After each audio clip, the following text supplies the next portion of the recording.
It's 8 o'clock on Today. Coming up, on the move, flash flooding causing major problems up and down the East Coast. Within an hour, it was like a lake. While Hurricane Lee barrels toward New England. So what can you expect? Al's got your forecast.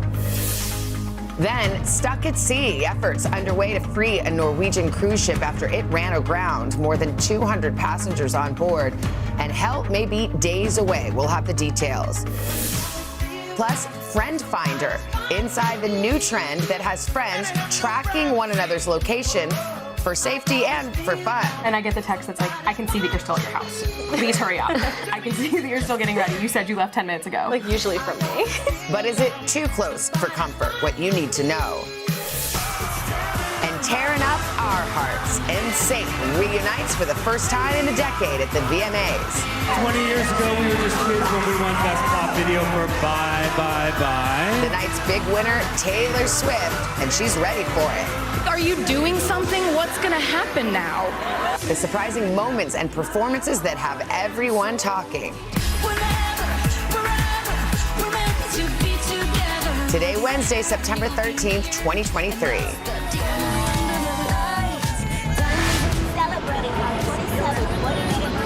From Forest City, Arkansas. Today I turned 75. From Philly. Visiting from Laramie, Wyoming. Lincoln, Nebraska. And Bunkie, Louisiana. Good morning to my grandchildren, Eleanor and Clayton. Watching in Napa, California. From Detroit, Michigan. On a girls' trip. Celebrating over 50 years of friendship. I've been a loyal fan of the Today Show for 30 years. Celebrating Janita's birthday. From St. Louis.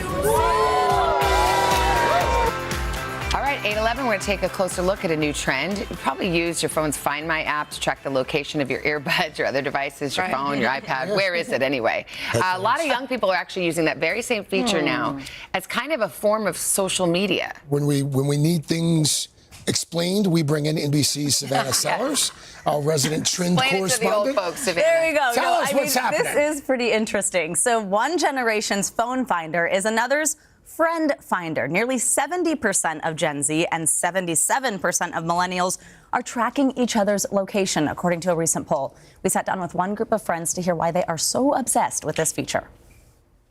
I am the friend that is looking at your location. The idea of friends constantly knowing where you are might sound too close for comfort. Ooh, Emma's at the gym. Ooh, Stacy's at work. Ooh, Mia's at her ex's. But many Gen Z and millennials say for them, it sounds like friendship. Apple added the Find My feature to all phones over a decade ago as a way for people to track lost devices. But now, young people use the app to monitor others' devices and de facto location, often posting about the trend on social media, using it for everything from making sure friends and family get to where they're going safely to browsing people's locations out of curiosity.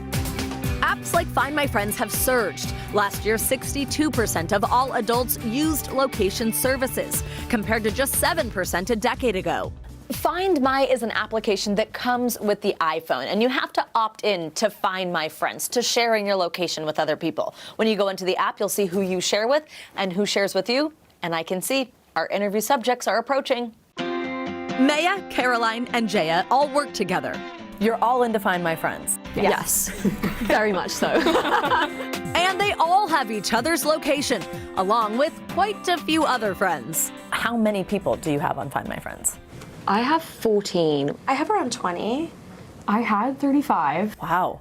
You reach a point in a friendship where you're at Find My Friends level? Yes. One of the main reasons is safety. It starts as a safety measure where you're sharing your location with your friends so they can know where you are. But then as they have your location, it's turning into more of a form of social media where people are checking it constantly. Checking and keeping friends on time. And I get the text that's like, I can see that you're still at your house. Please hurry up. I can see that you're still getting ready. You said you left 10 minutes ago. Like, usually from me. But it can lead to an awkward chat if you no longer want someone knowing exactly where you are. Have you all been asked, why'd you stop sharing your location with me? I have. Yeah. Yeah. It becomes personal. Yeah. I guess apart from parents, there's no need to know where you are all the time. No. That's just something that we've kind of invented, I think. So can this go too far? Has it gone too far? I think it definitely can go too far. One of my friends could be obsessively checking my location 24/7 and I would have absolutely no idea, which is a little bit creepy. I had never thought of it as intrusive or invasive until we started talking about it. And I was thinking, it is a little abnormal. We're the first generation to actually be the people who people know where they are at all hours. That's not a concept everyone is comfortable with, especially for people who didn't grow up with cell phones in hand.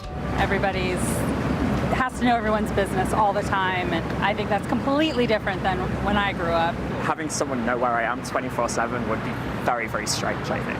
But for these young women, it's part of every minute of everyday life, even including the time spent in our interview. You just got your phones back. Anyone notice that you all were here together? Yeah, one person. What did they say? She had all of our locations and was like, what are you guys all doing together at 30 Rock?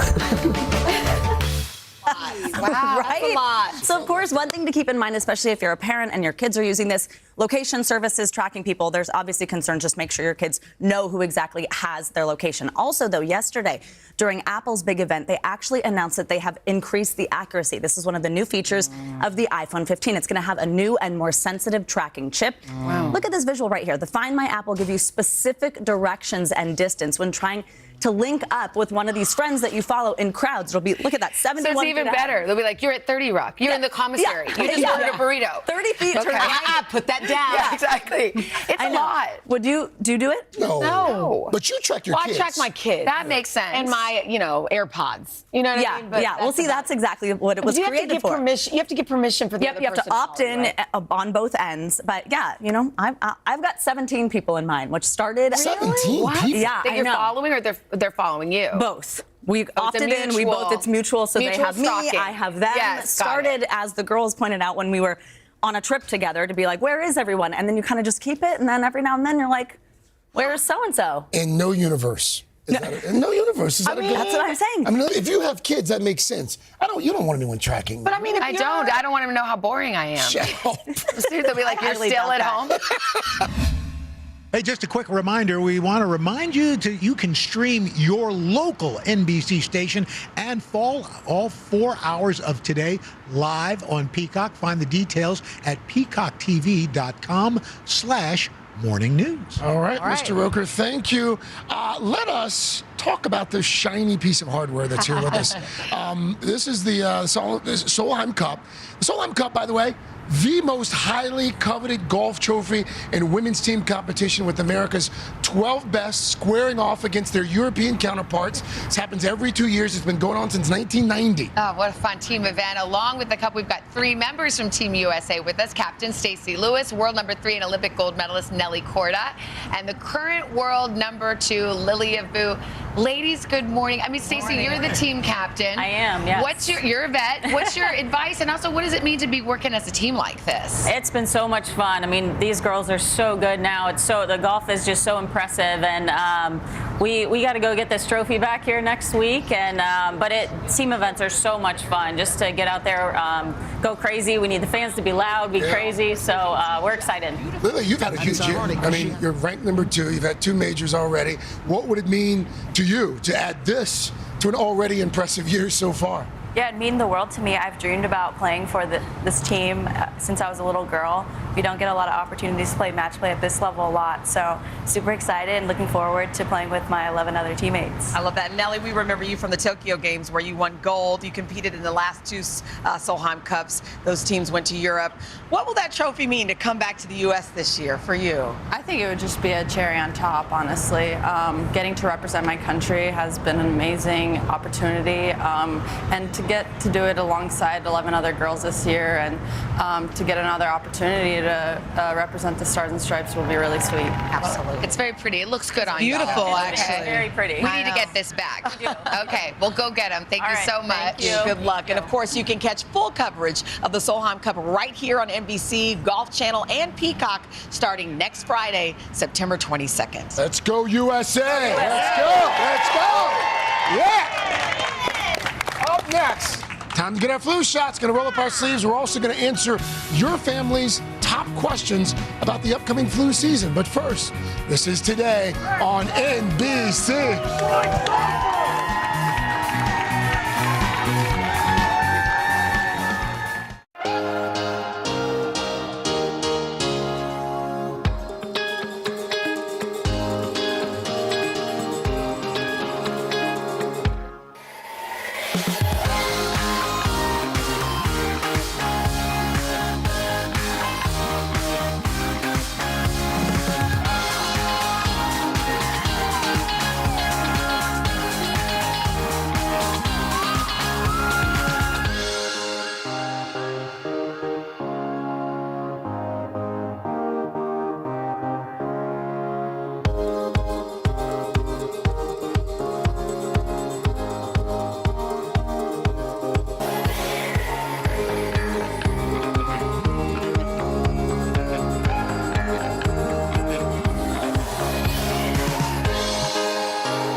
We're back with your health. Ready or not, flu season is right around the corner. CDC wants to see everybody 6 months and older get that flu shot this year and every year. Oh, you are obviously going in for the sexiest morning anchor. Yeah. He heard voting was look at open. that. Don't show those guns. Yeah. Dr. Narula, I apologize in advance for my Voting colleagues. is open. Yes, All right. Dr. Narula is a cardiologist. Wait. Vote for Cardiologist Craig. Vote for at Craig. Lenox Hill Hospital, Northwell Health. She's with us as we roll up our sleeves. Thank you, Al. Sun's out, guns out. How are you, Dr. Narula? I'm well. Let's talk about the critical importance of getting a flu shot this season. Yes, so it's so important. 8% of the U.S. population gets sick with the flu every year, and we may think it's just a cold, but in fact, there's tens of thousands of deaths that occur, hundreds of thousands of hospitalizations. So why is it important? Well, the vaccine can help decrease the severity of how sick you get. It can decrease your chances of going into the ICU, getting hospitalized, dying, your risk of developing complications like pneumonia, ear infections, or exacerbating underlying lung or heart disease. For pregnant women, it can obviously protect them and their unborn babies for those first few months of life. And you're protecting those around you who may be vulnerable. So the CDC actually has a new campaign this year called From Wild to Mild, with these pictures of a big bear and a little teddy bear. And it's really to set expectations that the flu vaccine is about 40 to 60% effective. It's not going to potentially prevent everyone from getting it, but it will decrease the severity of that illness. Even if you get it, you may not be as sick. Exactly. Can I have a moment of honesty? Not that I'm afraid of shots, but I don't love them, but I do it anyway. But I worry sometimes, and I know I'm not alone. Oh, I don't want to get it today because I don't want to hurt, or I'm afraid it's going to have a side effect. I have a busy day today. Should we worry about side effects? I mean, there are side effects, right? Every shot has the potential for side effects. In this case, they're typically mild and short-lived, and it may be soreness of your arm, a little aching of your muscles. We're doing it now? Oh, get ready. It's like the pediatrician's office. Talk to you. Yeah. Muhammad, just Tell get me ready. about your weekend. But you can take Advil or Tylenol to help relieve those symptoms. Okay.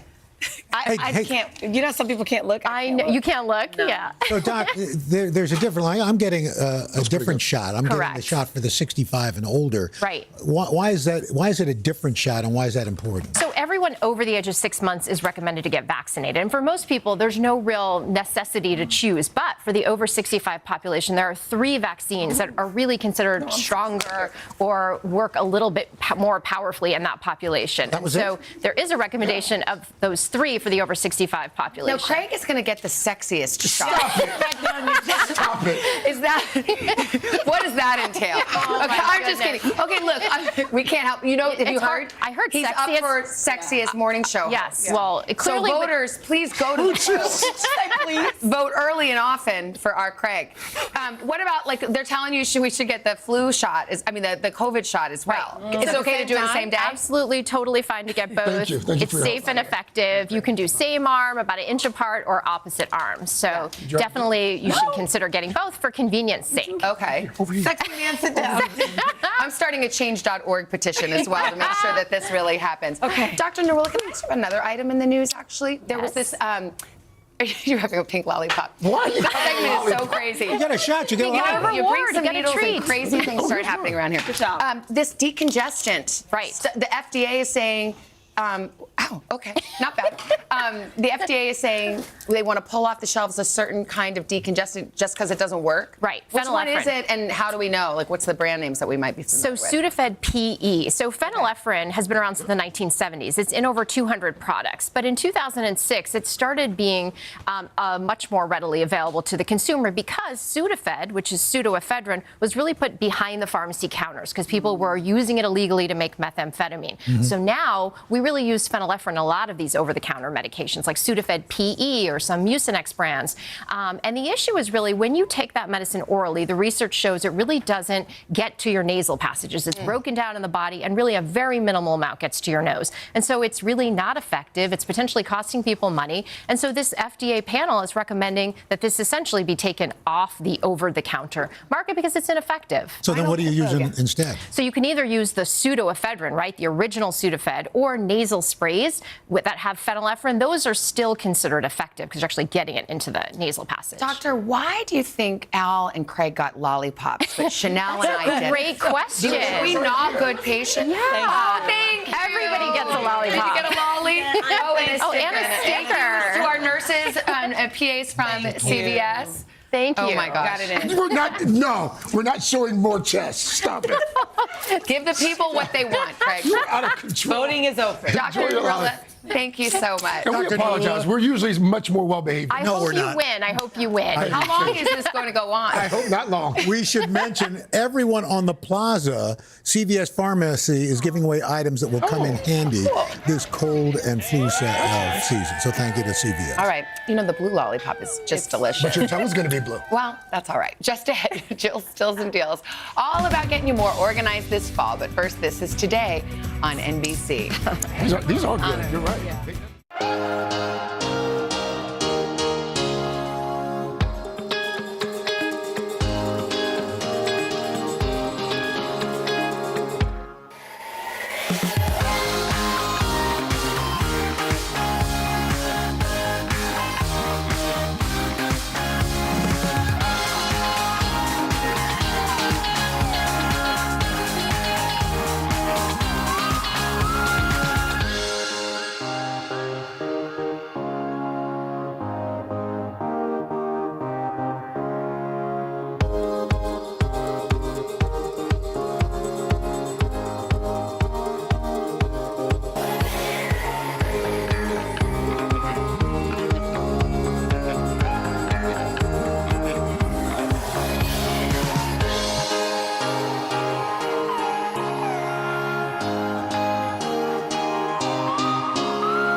Jill's Steals and Deals is sponsored by Wells Fargo Credit Cards. Credit cards made for the way you live. That's real life ready. We are back, 8:45, Steals and Deals time. Summer's over, kids are back in school. Let's get it back to the routine. And of course, getting organized and staying that way is key. Here to help us with great ideas, up to 84% off, is our lifestyle and commerce contributor, Jill Martin Brooks. If you want to get in on the deals, just scan that QR code or get whatever you see there on your screen. Jill, good morning. Good morning. We haven't had a Steals and Deals together in a while. And this is all triumphs. Okay. These are all triumphs because these are things to get you organized. I'm all about decluttering. You know, And this will help in every room of the house. So let's start with the Our Place Mini Always Pan 2.0 or Mini Perfect Pot 2.0. The retail $120 to $130. Now, if you want this, go on now because I expect many of these to sell out quickly. The first Mini Pan 2.0 is 8.5 inches, and this pan does everything. And you're a chef now, so bakes, sautés, boils, braises, strains. The pan comes with the steam release lid and nesting beechwood spatula. I love the nesting spatula. I love that you know that. Then the Mini Pot, the 2.0, is 2.5 quart size. It also does soup, sauces, eggs, heating leftovers, and more. It also comes with a self-basting steam release lid with strainer and beechwood spoon. Get more of the details online. This is, this is everything. So the deal price is 60 to 65, 50% off. These rarely go on sale. This is a great deal. And I like the cool colors, too. Yeah, I mean, just great as a pop of color. But that's still a pop of color if the room's white. Correct. Okay, so now, this sold out last time because look at how organized this is. This is the Lotus Sustainables, Lotus Trolley, and Produce Bundle. The retail $89.98. So it's a great solution for grocery shopping because you fill the cart, and then when you're done, you just take the bag, they Velcro together, and then take it out and put it right in the car. Oh my gosh. Is that amazing? It's so you don't have to get the bags. Right. So they charge for it a lot of places. Yes, now. and also eco-friendly. Yeah. And there's an insulated one for like the milk and the eggs. You know what else I like? You can organize as you shop. So it's easier to put away. Absolutely, and it's machine washable. I mean, what else? So it's retail, the $89.98. The deal is $33, 63% off. This sold out quickly last time, so a warning. Okay. This is what Chanel needs because she has all bottoms with no tops and tops without bottoms. That's this. Okay, the Joy-Jo glass storage containers with lids, 12-piece set. The retail is $86.95. What's great about these is you could put it in the freezer, you could put it in the oven, and then you can eat right out of it. So it's freezer to oven to table. Okay. What about microwave? So, I'm going to say microwave, but I'll amend that on my Instagram if it's not. So you'll feel super organized with this. Get rid of all the tops that don't have bottoms, all the sacks that don't have sides. I love these colors. And you'll feel organized and better about yourself when you're, keeping your leftovers. The deal price $39 for the 12-piece set. That is 55% off. It doesn't include these little bags? No, that's with the, Oh, that's with this? Yeah. Oh, okay, sorry. No, this is... I got confused. No, this is with that. Okay. Yeah, that's the fruit bag. I was like, oh. Okay, so next up. I'm making things worse. No, you're not. You're making things better. Okay, so next up we have the organizer for your electronics. The Go Donut Plus stand with 360 swivel bag. The retail $49.98 to $54.98. What's great about this is if when you're cooking for your recipes, you want to move it, the swivel, you can charge it when it's vertical. This is great for a home office to keep everything organized. The deal price is $20. That's up to 64% off, and that way you don't need to see the wires. Oh, got it. Okay. Jewelry. Sort through your jewelry. All your delicate jewelry should have a home. The Benevolence LA Jewelry Box, the retail $50. The deal price is $22. Look at all the sections for everything. The rings. This tray comes out so that you have another section. Yeah, I like that. And this just keeps everything in its place. Now's the time to get all your jewelry together, really take care of it, have everyone have a home. I like that. So that deal you price could even travel with it if you really wanted to. Absolutely. Okay. And it really does keep everything from detangling, even just a little like the delicate, because you wear a lot of delicate jewelry. Okay, now this is the Adagio California Air Wand Styler Set. Roll the video, please, to see how this works. It's $299 is the retail. This styling tool just launched. It's the Air Wand set. So you dry your hair a little bit, and then it comes with these attachments that it's really easy to do. It's fussless. Fussless? Yeah. Fuss-free. Fuss-free. And so you put the attachments on. You can either use the brush to get it straight, or you use the other attachments to give you those sort of beach waves, a little like mine is wearing, that I'm wearing it now. The deal price for this is $49. It's 84% off. And you get all these attachments? You get all the attachments. And if you ever wanted to try this, it's for any hairstyle. And the curls are really easy to do. Like, it's people that say you can't do the back. You just take the thing and you... And it's very easy to do. Just a little practice and you can get the hang of it. Absolutely. Cool. Jill, thank you so much. Shall we run through the products one more time? Yes. The Our Place Mini Always Pan or Mini Perfect Pot, the Lotus Sustainables Lotus Trolley and Produce Bag Bundle. That was the Produce Bag Bundle that you picked up. Yeah. The Joy-Jo glass storage containers with lids, the Go Donut Plus and phone stand with 360 swivel base, the Benevolence LA Jewelry Box, and the Adagio California Air Wand Styler Set. Jill, great job. Thank you, my friend. Start shopping, and you can find more exclusive bargains, too, if you just scan our QR code or head to today.com/deals. Just so you know, Today does make a commission for purchases made through those links. We're back in a moment. This is Today on NBC.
Oh, Craig left. Too Yeah, bad. sexy. Oh, well. He's not bringing sexy back. He had to go on an assignment. All right, it's time to celebrate some birthdays. All right, let's spin those Smucker's jars and honor some amazing folks. First up, a happy 100th birthday to Marvin Aragi, a World War II veteran from Philadelphia. Marvin and his wife have been married for 78 years. Congratulations, and we thank you for your service, sir.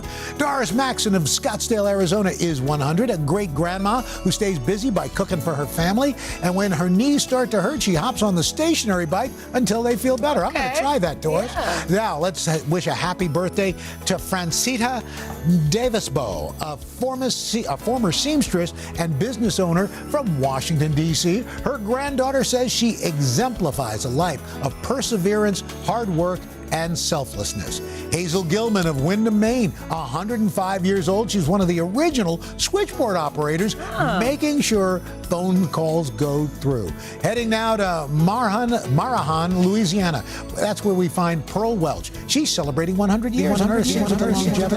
Smucker's Jam on wheat toast for breakfast. I like that. And a happy 100th birthday to Helen Virginia Anderson of Houston, Texas. Secret to longevity says she eats lots of veggies every meal, but more importantly, followed by dessert. Absolutely. We like that. Happy birthday to one of them. All right. Guys, Craig had to leave a little early. He said something about canvassing for votes. That's right. Yes. Voting is open. He feels voters want to meet him personally and assess his sexiness. Shake those hands. Yes, exactly. All right. And on the third hour, fun and creative ways to save all of the photos that you took this summer. Oh, what a great idea. Then later on the fourth hour, we're going to take you backstage with music's biggest stars at the VMAs. It's going to be a good one. But first, check if your local news, weather, these messages, and vote for Al I was just Roker about to say, our sexiest grandpa. for sexiest grandfather alive. I'll be at the Iowa caucuses saying hello. Let's go. After local. Hi, everybody. Good morning. Welcome to Today. Every day, We are adding to the star power in our studio. the biggest names, only on Today. See, we're coming in this early, right? Everybody, it's today. Like I won the lottery. How do you feel at this age, this stage? Liberated. We're just getting started, folks. Anal stop with a snap. The boys are back in town. Boys are back in town. It's a miracle. It's a miracle. This has been fantastic. Everything and everyone you're talking about, only on Today.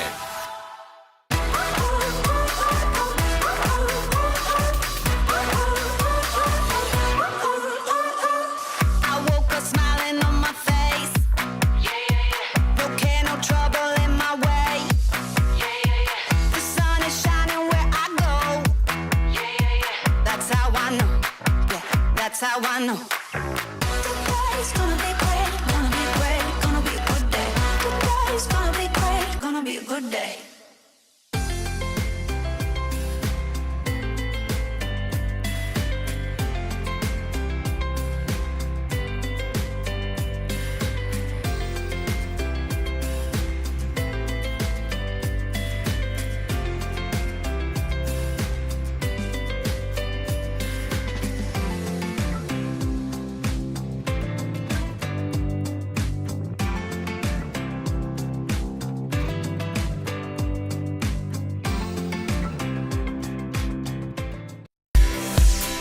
This morning on the third hour of Today, VMAs. Make some noise for NSYNC. A reunion years in the making. NSYNC back on stage at the MTV Video Music Awards, a night filled with huge stars, electric performances, and one runaway winner. The unstoppable Taylor Swift. We're live with all the highlights. Plus, Karamo Brown stopping by to talk Queer Eye and his very own daytime talk show.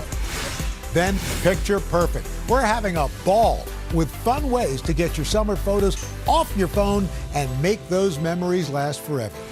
And in Today Food, a pasta dish that looks almost too good to eat. Almost. A creamy Italian feast you're going to want to make today, Wednesday, September 13th, 2023. Live from Studio 1A in Rockefeller Plaza, this is the third hour of Today. Good morning, everybody. Welcome to the third hour of Today. I'm Al, along with Chanel and Dylan. Craig had to leave a little bit early for an assignment, but we want to. Sexy? That's Yes. Yeah, well, we'll get into that in a minute. We want to thank you with being us on a Wednesday. And what day is it? Hump Day. That's right. Anyway. Thank you very much. Of course, the parties, in fact, the VMAs might still be going on right now. They went so late. So many of the biggest names in music, they all gathered under one roof, including NSYNC back on stage together. There was so much chatter about it, so it was true at the 40th MTV Video Music Awards.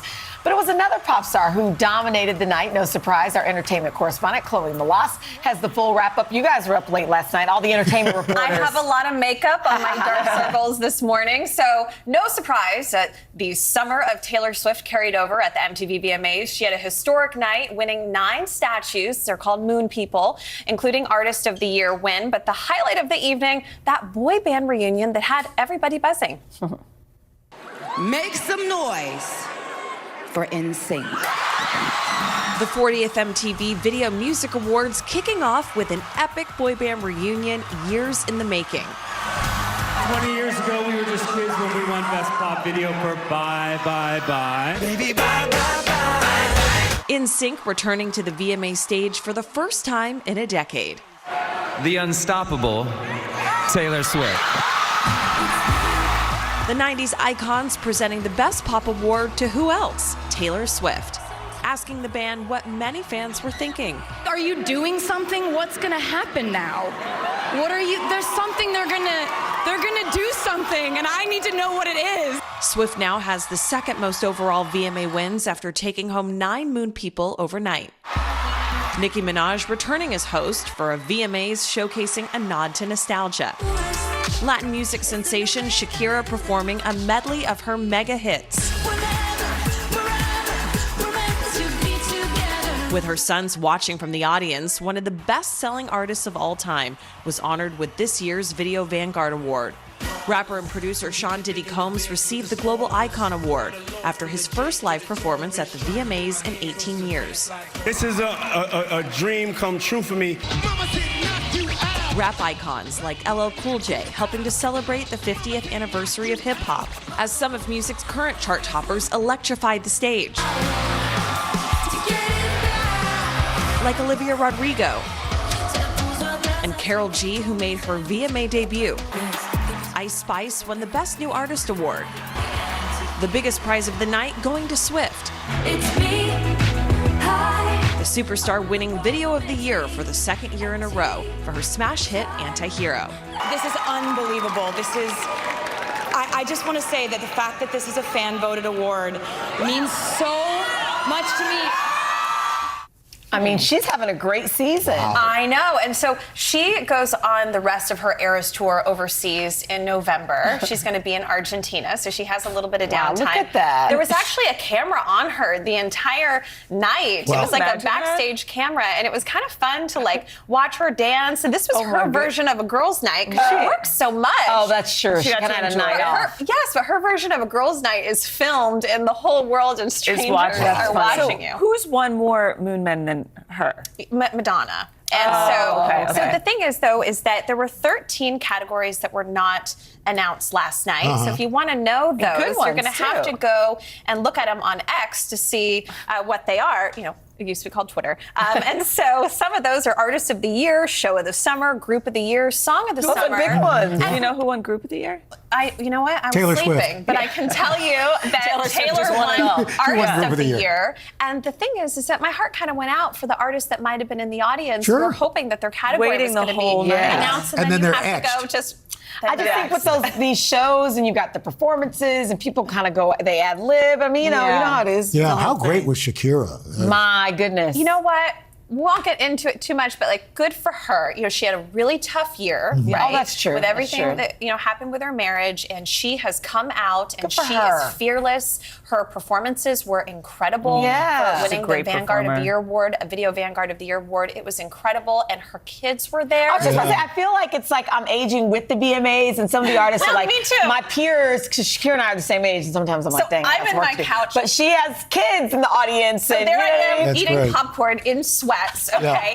Like, I look crazy. And I was thinking, when I perform at the VMAs, I'll bring my kids. I was like, oh, that's That'll be right, a I nice can't moment. sing. You don't want to hear me. And by the way, how many of those performers were on our summer concert? I know. Olivia Rodrigo. Yeah. Carol G. Yes. So pretty good. Thank you, Chloe. Oh, Get some sleep. nice to see you. That's it. Hey, we're going to turn now to some of the big stories this morning, starting with the weather. Millions of folks in the Northeast are on alert for more flooding today. 29 million people in the Northeast. This is Lemonster. Lemonster, thanks.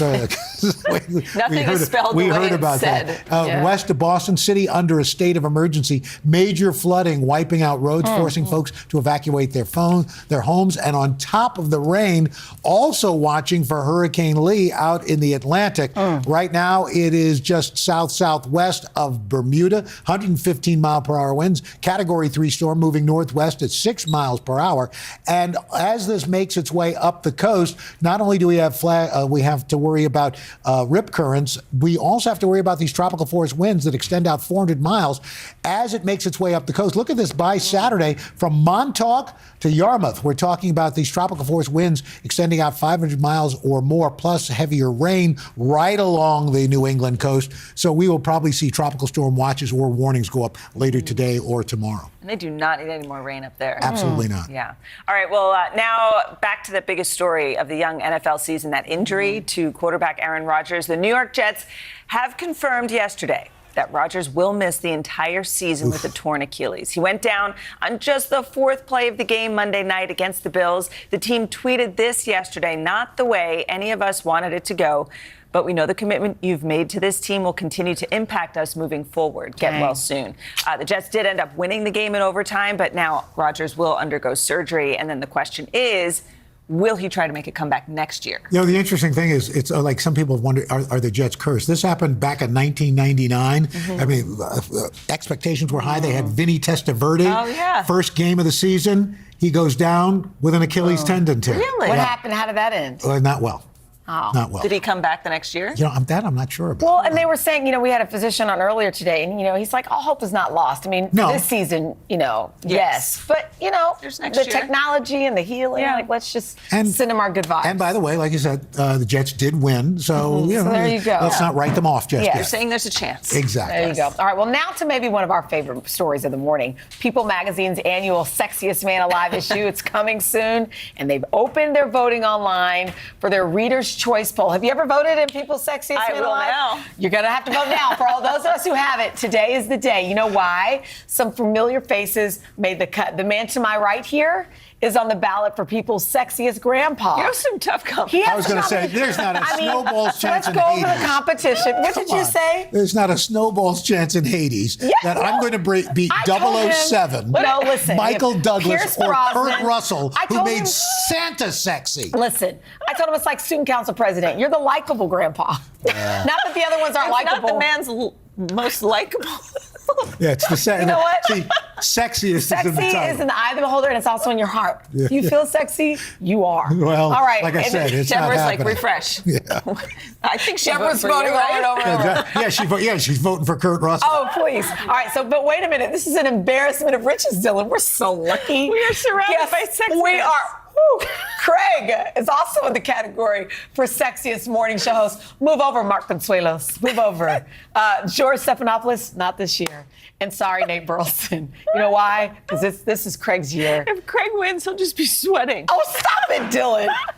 Craig's going to bring sexy back. So here's what we need to do. Everybody in the room, everybody, all of us, get your cell phones out. It's open now. If you want to cast your vote, Savannah this morning said, please, just head over to today.com and the sexiest man alive will be crowned on November 8th. If I win, it's another rigged election. No! I'm so excited. We tease. We love you guys. We tease. We're We just, do. You're like family to Yeah, us. So I'm it's like if excited. my brother got sexiest. It's going to be so great. I would just. All right, moving on. All right. Just ahead, our Consumer Confidential that could mean big bucks. Vicky Nguyen is here to tell us how to save money on those monthly subscriptions from food to streaming services and everything else we're paying for. We'll be right back. Ooh, you're hot. It's so hot.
It's time now for our Consumer Confidential. So how many times have you signed up for a service or a subscription and you barely use it or you forget to cancel it? Well, this morning we are breaking down ways to save on all those monthly payments. So here with more, of course, is NBC News senior consumer investigative correspondent Vicky Nguyen. Good morning. Good morning. And let me just say for the record, sexy is coming into my living room every morning and telling me the weather. Yes! That's sexy. Moving on.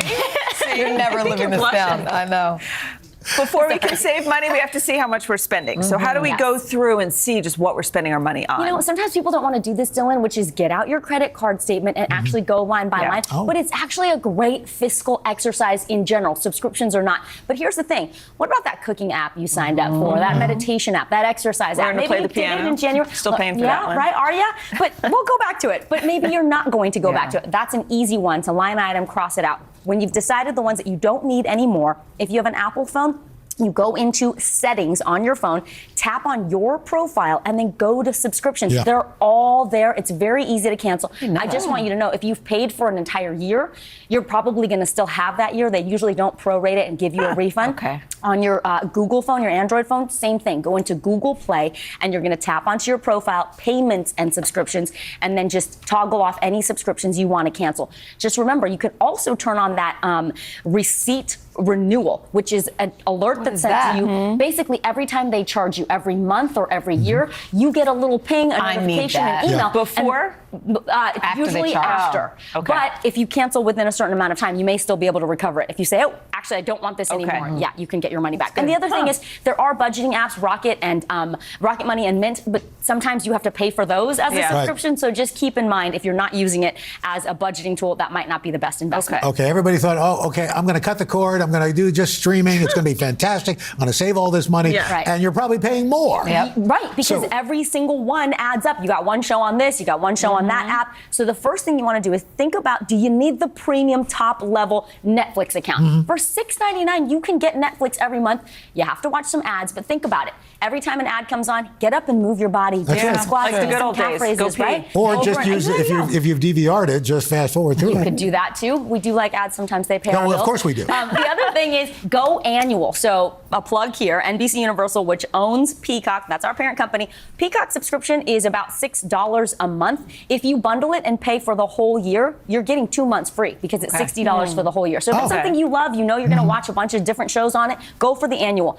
Also, this is an interesting one. We have American Express. They offered a discount on Disney Plus, and a lot of phone providers T-Mobile has a deal with Netflix. Verizon has $10 and you can get Disney Plus, ESPN Plus, and Hulu. What is or this Disney Apple Plus? One. I've never heard of this. I know. just know about Peacock. A lot of people watch it, but and also I love this. If it's free, it's me. I wish Craig was here, but Amazon has Freevee. Yeah. There's a Tubi app, Crackle, Pluto, the Roku channel. We do Roku, These are all apps you can install on your phone. You get local news. It's literally thousands of hours of free content, no subscription required. Let's talk about grocery and restaurant delivery. There's also, a lot of people have those subscription services. Yes. So during the pandemic, we all sort of got addicted to getting our groceries delivered.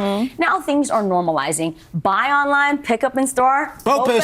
Yes, that's a thing. And that's a way where you can conveniently shop online. You're not paying for it to be delivered, but you save time because when you get there, all of your groceries are ready curbside. So if you can do that, you're not paying anything. The other thing to do is take an audit. Do you really need the Amazon Fresh and the Instacart and the various local grocery store delivery apps? Maybe you just get delivery from one grocery service and do BOPUS for the rest of them. When it comes to restaurants, we talk about this and people sometimes forget. When you go to an Uber Eats or a DoorDash or any of those third-party delivery services, often the restaurants have to pay a cut to those services. And sometimes the restaurant has its own delivery service, which is going to make the food cheaper for you, and the restaurants get to keep more profit in their pocket. So always call the restaurant directly and ask if they have that instead of just automatically going to the app. And BOPUS with those restaurants. Absolutely. You can order ahead and pick up. Easy to do, right? And then finally, loyalty programs. Anytime you can sign up for that. You are giving up some of your identity with an email or a cell phone number, but sometimes those discounts are worth it. Okay. And what about the fitness apps that we also probably during the pandemic signed up for and still have? Not everything has to be Apple Plus Fitness or Peloton, right? There are a lot of great free apps out there. Nike Training Club is a good one. All Trails if you like to run and hike. Fit On is another one. And here's the thing. If you go to YouTube, I promise you, anything you sign up for, if you look up for yoga, upper body training, lower body training, meditation, all of that will be there on YouTube for free. I do one called Growing Anna's, and it is like a highly produced, amazing, high-intensity interval training workout. And there are tons of, great sessions that you can do. And then finally, you might not know, but on Amazon Prime, on Netflix, they have workout and fitness programming. Yes, that you can do. And that's already in your subscription. You're paying for it. Great stuff. Very, very solid. Thank you, Vicki. Just don't cancel us. All right. Still ahead, our series Today Climate. This isn't your average walk around New York City. We're going to give you a first-hand look at how scientists are hitting the streets to learn more about the air we're breathing. Then later, Queer Eye's star Karamo Brown is here. He is live to fill us in on the return of his talk show and tell us how to get into Club Karamo. Oh, hey. Club Karamo. And no subscription needed. Third hour today. I'll be right back.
Good morning. Welcome to Today. Every day, We are adding to the star power in our studio. the biggest names, only on Today. See, it worked coming in this early, right? Everybody, it's today.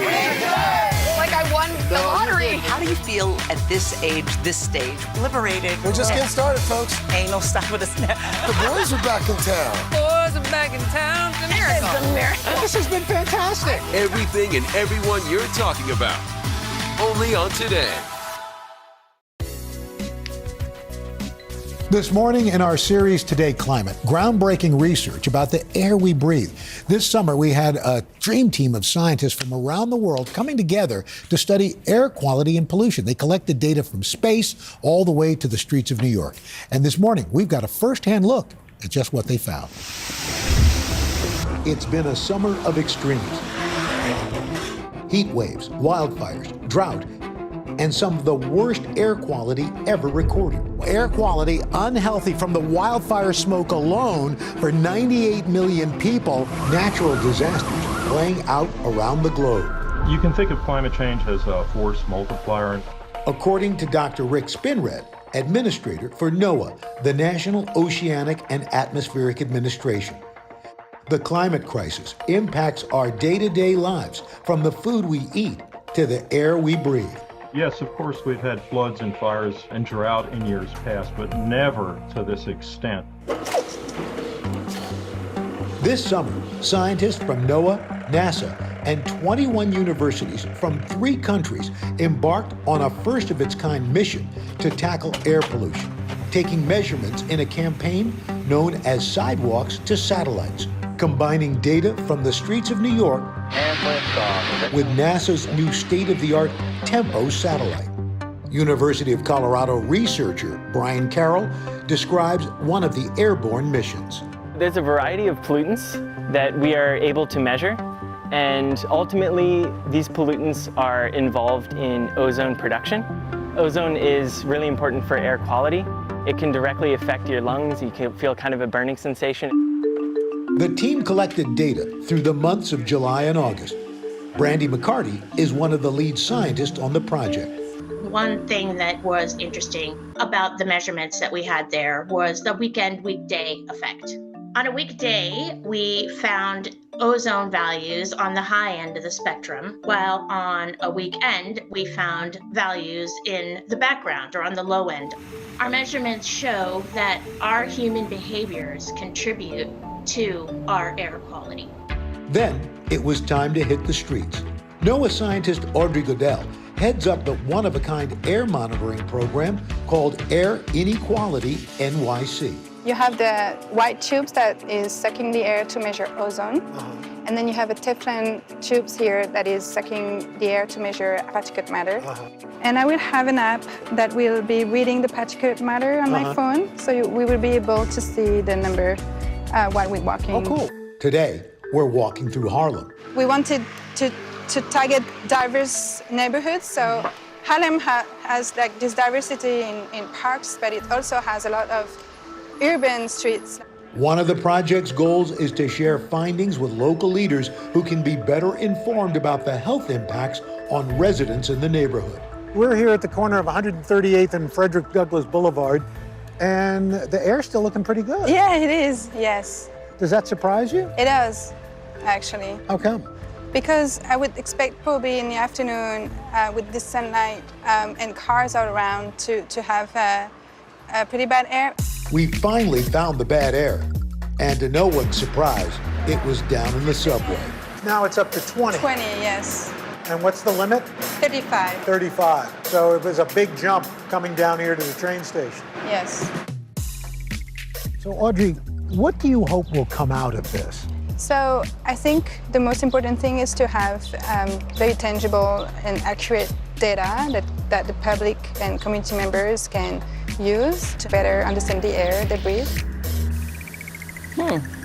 In fact, data collected from this campaign is currently being analyzed. It's going to be ultimately available at our fingertips. Wow. You know, the AQI Air Quality Index app that we've all been checking since those wildfires. Yeah. Well, it's become one of the most reliable and popular tools to track air quality. Data from this project is going to be used to enhance that accuracy and inform government agencies and local governments who are responsible for public health to be able to take action. So it's something that's going to be really helpful. It is reassuring. Yes. You know, living in New York City and raising my kids here, that it's not as bad as I thought it would be. And listen, as much as we talk about Start Today and we're telling everybody about, you know, going outside and walking, we want our air that we breathe to be in a good state. So I'm so happy they're doing the work that they're doing. That was great. All right, coming up, Queer Eye star Karamo Brown is here this morning to tell us about one of his other gigs that he calls his ultimate dream. And then later, keep the summer vibes alive with some creative ways to display your favorite photos from the summer. Cute. This is pretty cool. Much more of this when we come right back.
Our next guest has many talents, from reality star to actor and author. In 2018, we came to know and love Karamo Brown as the culture expert on Netflix hit show Queer Eye, which has gone on to win 10 Emmy Awards. Then last year, Karamo also added daytime talk show host to his resume, and he is back for more. Season 2 of his show premieres Monday, and he's here to tell us all about it. Good morning to you. Good morning, y'all. So great to see you. You're looking fantastic. Thank you. Well, I'm taking style tips from Al. I just took a photo of you because I'm like, I need this entire look. So we'll see the chain look. You're going to see the chain look and everything. You know what? I love the idea that you're doing the show. It's so well deserved. I hear you say, I mean, you've done a lot of awesome projects, that this is your dream job. It is. I've been dreaming of this since I was a little boy. Like watching Phil Donahue, Oprah, Montel. That's all I want to do, is be in a space where I could help people and have fun with people day in and day out. And this is so perfect for you because, I mean, these are real people. These aren't celebrities. But you have been very open with the struggles you've had in your life, and you can actually offer true advice to these people. I mean, outside of training, like the mess that these individuals have in their life, I've had the same mess in my life, so there's no judgment. I mean, from addiction to issues with paternity, of finding out my son when he was 10, like when my guests sit in front of me and they say, like, I'm having a relationship issue, I say, I can relate. I know what it's like. I've been there. Oh, there go my babies. They're so much older. I can relate to them, and people know that I'm not judging them. All of our lives are messy at some point, and sometimes we just need somebody to give us a little bit of advice so that we can get through. Right. And it's not all serious. I mean, you guys, you look at some of these videos, your audience is having a party. Oh, we have a good time. It's like Club Karamo. It is like Club Karamo. Listen, my thing is, if we got to go to work, we might as well enjoy every moment of it. Yes. Look at this. Listen, you come to my show, we're going to dance, we're going to have a good time. Why not, though? Why not? Again, life is heavy. It gets messy. Let's find the moments of joy. Hey, Karamo, I feel like it even extends to your Instagram. Sometimes, I like to dance. I'll scroll through your Instagram page and I'm like, okay, you have a good time. So there are a lot of people who still, they love your show. They also like Queer Eye. Is there anything you can tell us what fans can expect for the new season? Yeah, so we're getting a lot more, we're amping up the mess in a sense, meaning like we're letting people come with their true authentic selves. Because I think sometimes people feel as if like I have to keep a certain demeanor because I don't want to embarrass myself or embarrass someone else. And I'm like, emotions aren't embarrassing. Healing is not embarrassing. Expressing who you are is one of the best things that we can do as human beings. And so we're allowing people to be their authentic self. We're coming to have fun. I unlock phones on my show to help people get through. So yeah, it's one of my signature segments. You unlock phones? Yeah, so if you're confused about where your partner has been going, what they've been doing, I will unlock their phone. And I have an FBI agent on my former FBI agent who will go through the phone up to 5 years after it's been deleted. Okay. And we will get. Sounds like that could just roll right into your time. Okay, that's what's going on. It'll be time for some healing. Yeah. Yes. So on Queer Eye, you're the culture expert. Yeah. But if you could switch to another role, I mean, would it be fashion? What would your other role be? I'm taking advice from right here from the sexiest grandpa in the world. By the way, I just voted for you.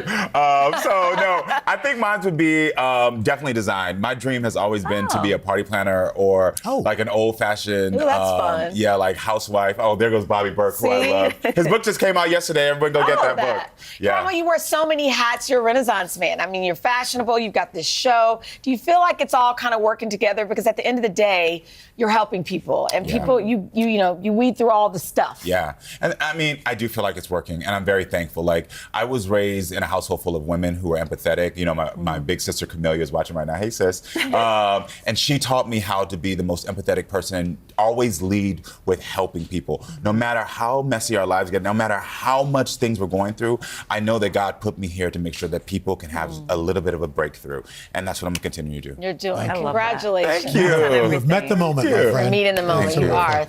Season 2 of Karamo premieres this Monday, September 18th. It is produced by NBC Universal Syndication Studios, which is part of our parent company, NBC Universal. So check your local listings for where to watch. Absolutely. Have some fun. Be rejuvenated. And all the you'll see things. A little dance. That's what we suit. You're going to see me in that suit. Coming up, fun ways to use those summer photos, like personalized golf balls. They're going to be a big hit. You might want to get some aggression out about that. Yeah, exactly. Then later, when life gives you lemons, make pasta. We're going to whip up a creamy, delicious meal your family is going to love. Third hour today. I'll be right back. Oh, that looks good. So good.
No matter what you did this summer, there's a good chance you took a ton of photos with family and friends. Well, instead of just scrolling through on the phone and, hey, look what we did, we've got some fun ways to bring those memories back to life. Our friend and lifestyle expert, Amy E. Goodman, is here to show us how. I feel like we've been shopping across all your like really cool ideas, Amy. So cool. I love that. And ladies, doesn't it feel just a little bit hot in here with our sexiest grandma? I mean, we need to stay never living it down, hydrated. We need to stay hydrated. So I brought a wide mouth water bottle. Oh, that's cute. Yes. Thank you, Amy. Yeah, so there's no straw. Yeah, there is no straw with this one. It's a nice, easy to grab top. So you cute. can start with a blank canvas if you like, at up to 15 photos. They have lots of templates too if you like to just drag and drop, you know what I mean, make it nice and easy. Isn't it cute? Cool. So also I have to tell you, I always use a reusable water bottle and I lose it about month 5. It's really embarrassing. True. I'm due for one, so thus we have the water You can have bottle. Al and his family one. Right, exactly. That's right. It'd be weird if I got Dylan's. And you know what, though? All of the things you're going to show us this morning are wonderful gift ideas. Yes. You know, for my grandmother, for example, I put the kids on there on a mug or, do you know what I mean? They love it. It's actually, I love personalized gifts, and these are all great for that. So speaking of that, we have personalized golf balls. This is from personalizationmall.com. I know you're a big golfer. I am, although these balls would all end up in the woods. Don't hit my face. I actually have a theory. When I have like a pink ball or a BCRF ball, I tend to lose it less in those hazards because I want to keep you it. care about it. So that's So you the get your idea. mind right. Yeah, so you get a dozen balls. really cute. It's one photo. So get your really best cute. selfie photo from summer. We all got one. We're thinking maybe I'm going to change my profile pic for this picture. So do that picture. It could be your pets. It could be your kids. And yes, still give it show us your Okay, skills. this What a is my great ball. idea. Yes, Here that's we your go. ball. I love that. I love that. There we go. That's a cute idea for the Stepping golfer. away. Yeah, Okay. for people who like sports. Journaling. Yeah, you were just telling me you're a big He is journaler, a big journaler. and this is from Papier. I love these journals for a multitude of reasons. First, you get your summer memory up on the cover. They've got lots of different designs here. We've got color block, they've got a demi, which is white plus color, and these really fun film scrolls. But then inside, you get to create new memories, right? So you're with your journaling. I also wonder if I can find one. They have dots. You can choose dots or lines or blank. Isn't dots like so kind of like European? It's kind of whimsical. I kind of like it. I like it too. So we've got, that's a blank one. Inside here, we've got the dotted lines. It is a lovely, you were talking about the wonderful idea of gifting these forward. Yes. So if you took a trip with your family, you could do one with just your dad, etc., and put him on the cover and send it along. So these are just lovely. And these They are start like at 32. scrapbook kind? These are just larger. These are larger journals, Al, really for all nice. your big moments. That's a good idea, though. You can add a picture and then I love that. write and about they it. start at $32. Tell us about this. Yeah, so whenever I travel, I do a little tiny travel journal, but I have no place for my tickets, my stubs, and all the. I actually saved the brochures too because I have so much good information in there, but they stay like in a manila folder. So this is a travel just pile up on the stub counter. diary. This is from uncommongoods.com, like this. It's old school. and it's It is. under $15. So most of my stuff ends up just sitting in a folder, and you never see You them. might go to a But here- concert. You just want to save that. You could kind add of little stuff. mini pictures and I all love the that. little It's tickets. like bringing Really scrapbooking cute. back. Not that it ever went anywhere. Oh, but love it's a good the idea. refrigerator This photos. is cute. So these really cute mini magnets. You Oh, they're can get- magnets. Yeah, they're magnets. You get a set of 10. They are from Snapfish, and they're $12.99. So these are For kind a of set in of small 10. group. Yeah, for a set of 10. You can see the groupings here of each neat. of your families. That's They're really great cute. to put up on a magnetic surface. Where do you get this? This is, you can get it from Snapfish. Snapfish. And it's, like $13. So it's a great way to splash up your best summer photos. People come over, you start a little conversation while you're making the appetizers.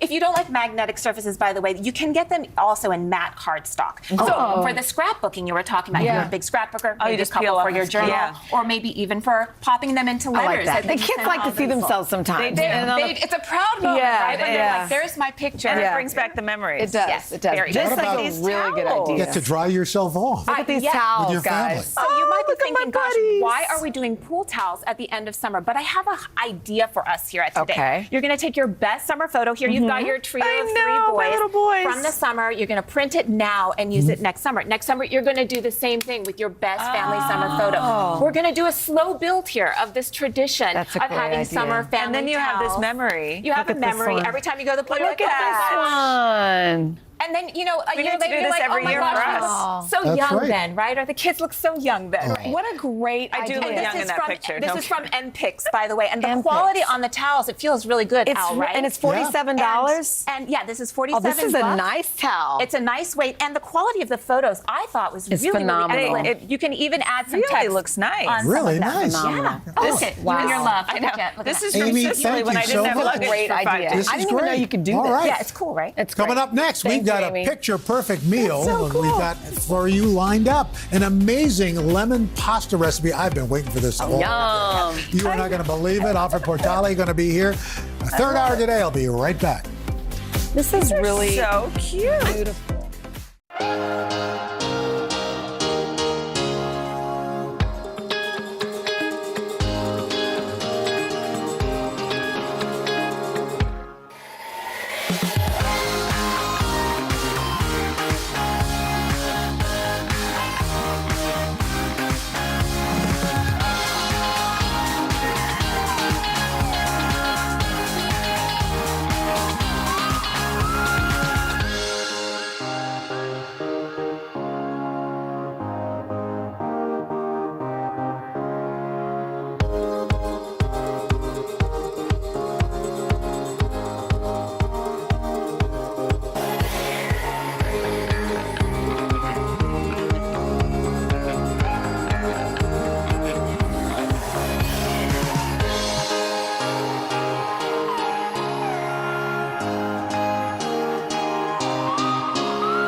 This morning in Today Food, we got this pasta dish. It is simple, yet so sophisticated. Your family is going to be amazed. Alfred Portale is a James Beard award-winning chef, restaurateur, and cookbook author. Also the culinary director of Sartiano's, a modern Italian restaurant right here in New York City, and the executive chef of Portale. Chef, good to see you. Nice to see you, Al. Good morning. Good morning. I love Yes. This is about as simple as it gets, but I've been so looking forward to tasting this. Yeah, it's a very, very simple dish, but very versatile. Okay. But we start with emulsifying a little bit of butter. I've got a bit of heavy cream in there. Cream and butter so far, check. And we want to whisk this in. Is there a temperature that's too high for cream? It should be medium-high heat. Okay. You want to just keep it moving. Once you emulsify the butter, then we add, this is a mixture of lemon juice and lemon zest. That doesn't make it curdle or anything? No. Lemon juice and lemon zest. Really quite simple. So Okay. once that's working, we drop the pasta. I'm using fresh pasta. Okay. And that cooks faster than the dried box? About 90 seconds. Oh, wow. Yeah. So we have some boiling salted water. We cook that. Okay. I have some over here that looks about done. Okay. So it's a very simple dish. I think a simple but rather But yummy. elegant, simple, and easy and versatile. Yeah. At Sartiano's, we serve this dish with Osetra caviar. Oh. So shake it up a little bit. So you could do like seafood with that, like shrimp or something like that? I like to do it with smoked fish is great, smoked salmon, Could you like shrimp, sprinkle bacon lobster, on top? or even vegetables. Or like Dylan said, some bacon? Some bacon in there? Bacon. All right. Then we're talking Guanciale, if you want to be fancy. So now you're just adding a little Parmesan cheese, chives. I'm trying it. And if it gets too thick, would you add a little pasta water to that? Or Exactly.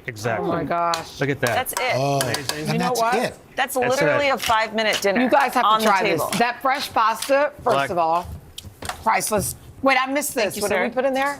Chives. Oh, chives. Oh my gosh. All right. Are you And kidding there we me? have it. All right, now I have to try And it. it's so simple. Wow. Oh, Simple, great really flavor. bright Oh flavors. my gosh. Amazing. Oh, Yummy. Is there a secret? Why is this so yummy? that is so good. That is So delicious. delicious. Chef Alfred And the Portale. best Thank you. dinner I think Thank we've you. I ever know. I made. want people to try it so they can see why we're like. You go to today.com/food. Get this my recipe. goodness. Oh my Make gosh. this tonight. Yeah. Third hour of Today. Just We'll be find a right lemon back. And you're good to go. Yum. People will kiss you full on the lips for this. Okay.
Have you ever eaten anything more delicious? We are like, oh. All right, tomorrow in the third hour of Today, Grammy winner Carrie Underwood is coming to our plaza. Nice. Coming up on Hoda and Jenna, Grammy-winning rapper and actor Ice-T. We'll see you tomorrow. Make Have a great this day. tonight.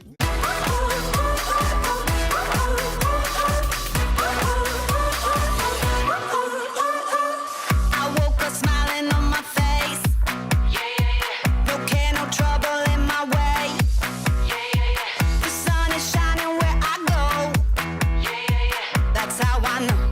Yeah, that's how I know. Today's gonna be great, gonna be great, gonna be a good day. Today's gonna be great, gonna be a good day.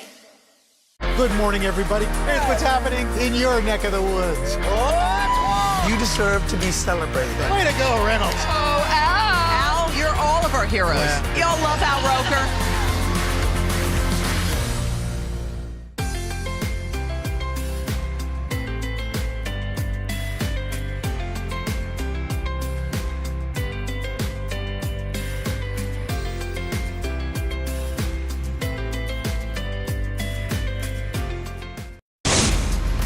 Today, actor, rapper, and hip-hop superstar Ice-T is here. Plus, Project Runway judge Elaine Welteroff takes us inside New York Fashion Week. And Donna hits the red carpet with the biggest music stars at the VMAs. From Studio 1A in Rockefeller Plaza, it's Today with Hoda And Jenna. It all starts right now.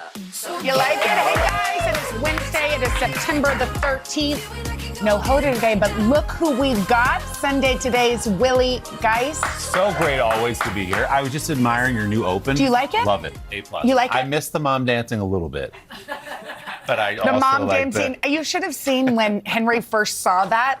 First of all, I was like, can that's on imagine. every single day. But he's like, girls. I heard him. He was like, girls, mom is dancing with these giant silver balls. Come look. And I'm like, Henry, that's on the television show every that single was day. the open. So what was the decision to get away from the dancing? Just more I think we describe want the to be, show. I think probably people were tired of us doing. Not me. You Not weren't tired me. of it? I loved it. Yeah. Oh my gosh. Were you up late watching the MTV Video Awards? So I'm sort of in a weird place. I'm a middle-aged man, so it feels a little weird for me to watch the VMAs, but I have teenage children, so I can pretend it's Were they their into thing. it?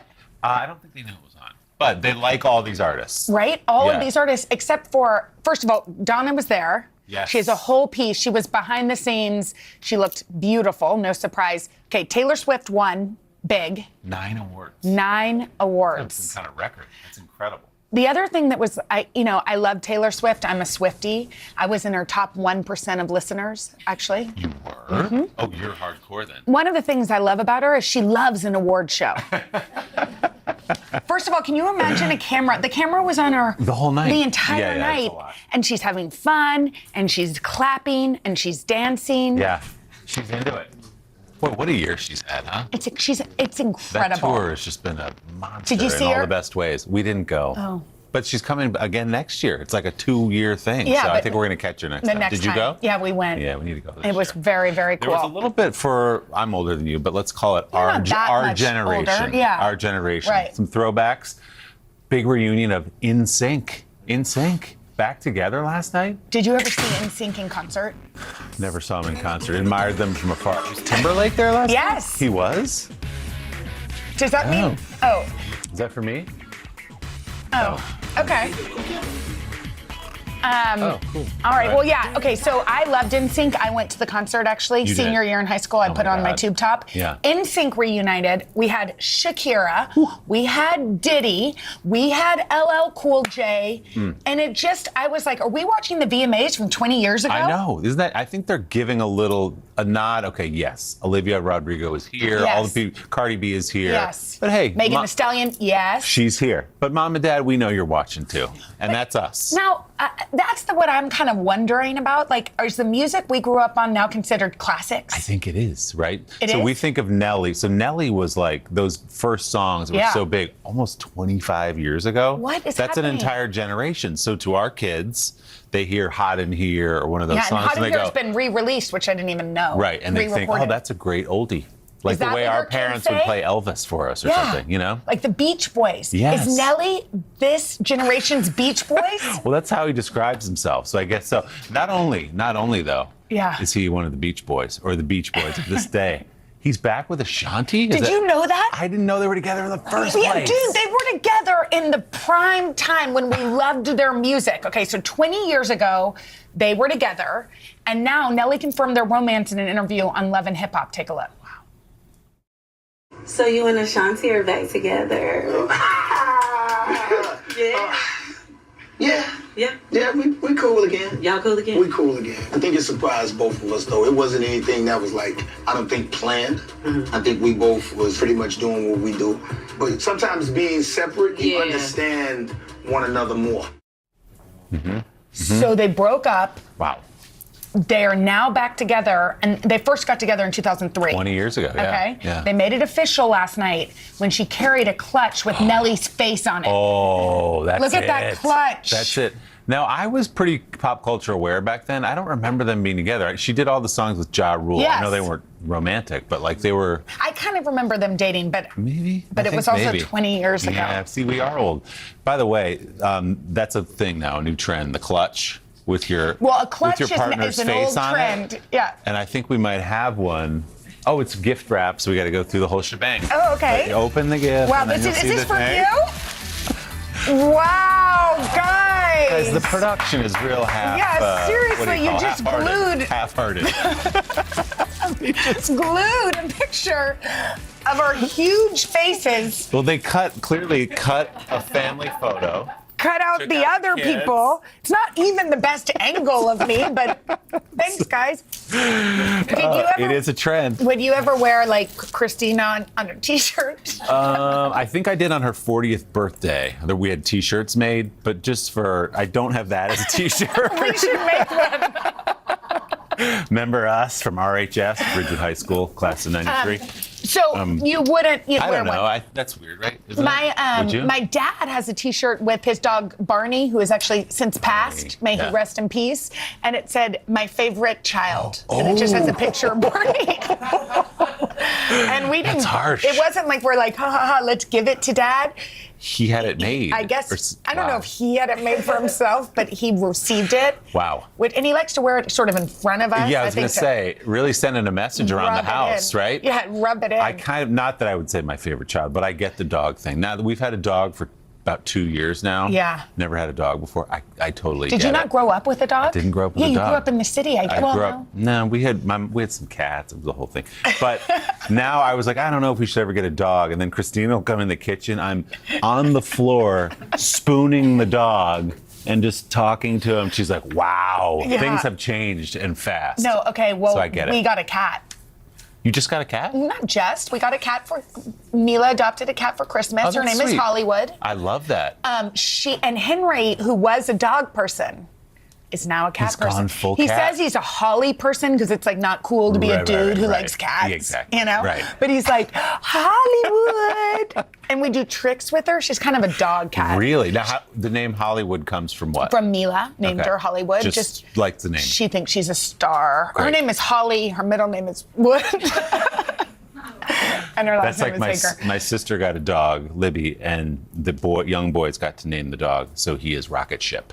Rocket So they got down to Rocket, and now they're down to Rocky. But full name, Rocket Ship, like Hollywood. Yeah. Yes. Okay, wait, you have a great new Sunday sit down this weekend. Yeah, got Kane Brown? one of the biggest artists in all of music, one of the biggest artists in country, Kane Brown. He started doing viral videos on Facebook, like lying in his bed singing cover songs. That's how he became popular? Yes, it's one of these new, think of all the artists that have had that. We also play, he's a great basketball player.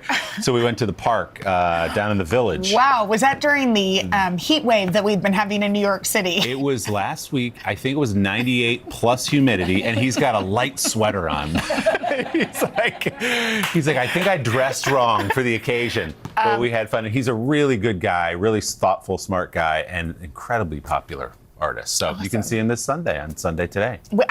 First of all, I love Sunday Today, but nobody is your bigger fan than Henry Hager. Oh, I love He Henry. always is watching your Sunday Is he? Today program. That's all. Thanks, Hank. Even not on Sunday. It's very strange. He's watching on Wednesdays? Exactly. Thanks, Henry. Okay. Y'all, it was an epic night last night at the VMAs. Donna has your VIP pass to music's hottest red carpet right after this.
of the hottest shows of the year went down last night, just a few miles from here at the Prudential Center in Newark, New Jersey. And of course, there's one person who would not miss a party, Miss Donna. Hello, Donna. That's true. Hi, Willie. Hi, Jenna. This was major. It was the 40th MTV Video Music Awards, and the red, or I should say pink carpet was everything.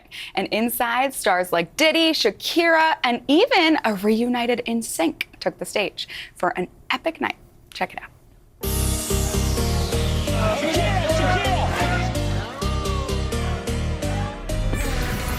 It's the 2023 MTV Video Music Awards, live from Newark, New Jersey.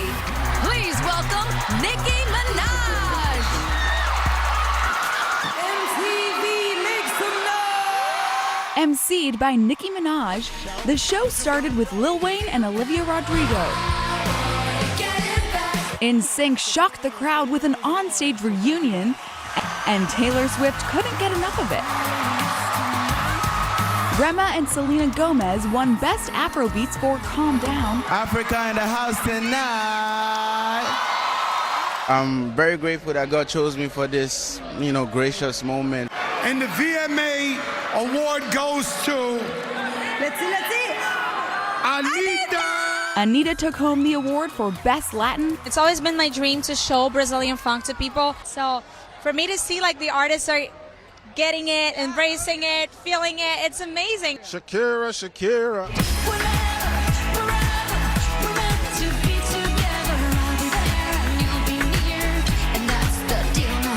And Shakira received the Video Vanguard Award, presented by Wyclef. Is there something that you guys share together off stage? I would say the coolest thing about me and Shaki was when we was doing a studio session and we literally was sitting outside a fast food restaurant with no shoes on with a burger and fries, and people was passing. They was like, there's no way that this is Wyclef and Shakira. What you wanna do? Wanna be Diddy received the Global Icon Award. His daughters were there to support him. So excited. So proud and excited and happy. All of our emotions. If you could give him an award at home, what would it be for being a dad? Actually, best dad ever. The awards recognize the world's biggest stars in music. But what I found to be the most impactful theme of the night was authenticity and gratitude. How does it feel to see such longevity represented here? Oh man, it's beautiful. It's an honor to always come here every year and be invited and participate and see fellow creatives. Dare I say we have the same vibe? Dare you say it, and it's true. You're always bringing the style too. I look at you tonight. This is amazing, Donna. So is this. You are rocking this dress. Your outfit is everything. Thank you. Can I touch it? Oh my gosh, are your eyes red or pink? They're red. Look at the light. Amazing. Oh my God, I want it. Hi, Hoda and Jenna. It's your girl, Callie. What is it like getting ready with Cardi B to come to the VMAs? It's very busy, because there's a lot of pieces to the puzzle. We love it, and this is what we come to do. So everyone seems to be very happy that you and Nelly are back together, and I saw this.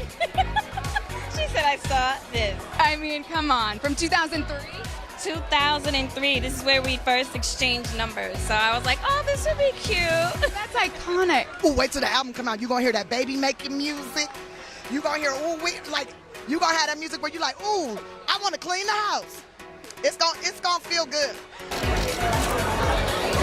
Donna, shall I say you were one of the hottest things on the carpet? Oh, I love you so much. It looked like so much fun. It was so fun. And the VMAs are so fun. They're always risque. They're like a party. And that was my first ever VMA. Did you stay in for the whole show? I wasn't invited inside, but one year I will be. Next year. That's You did so well. You did a great job. The carpet was great. It was awesome. All right, well, thank you, Great job, Donna. Thank you. Speaking of huge music stars, look who's here. The one and only Ice-T.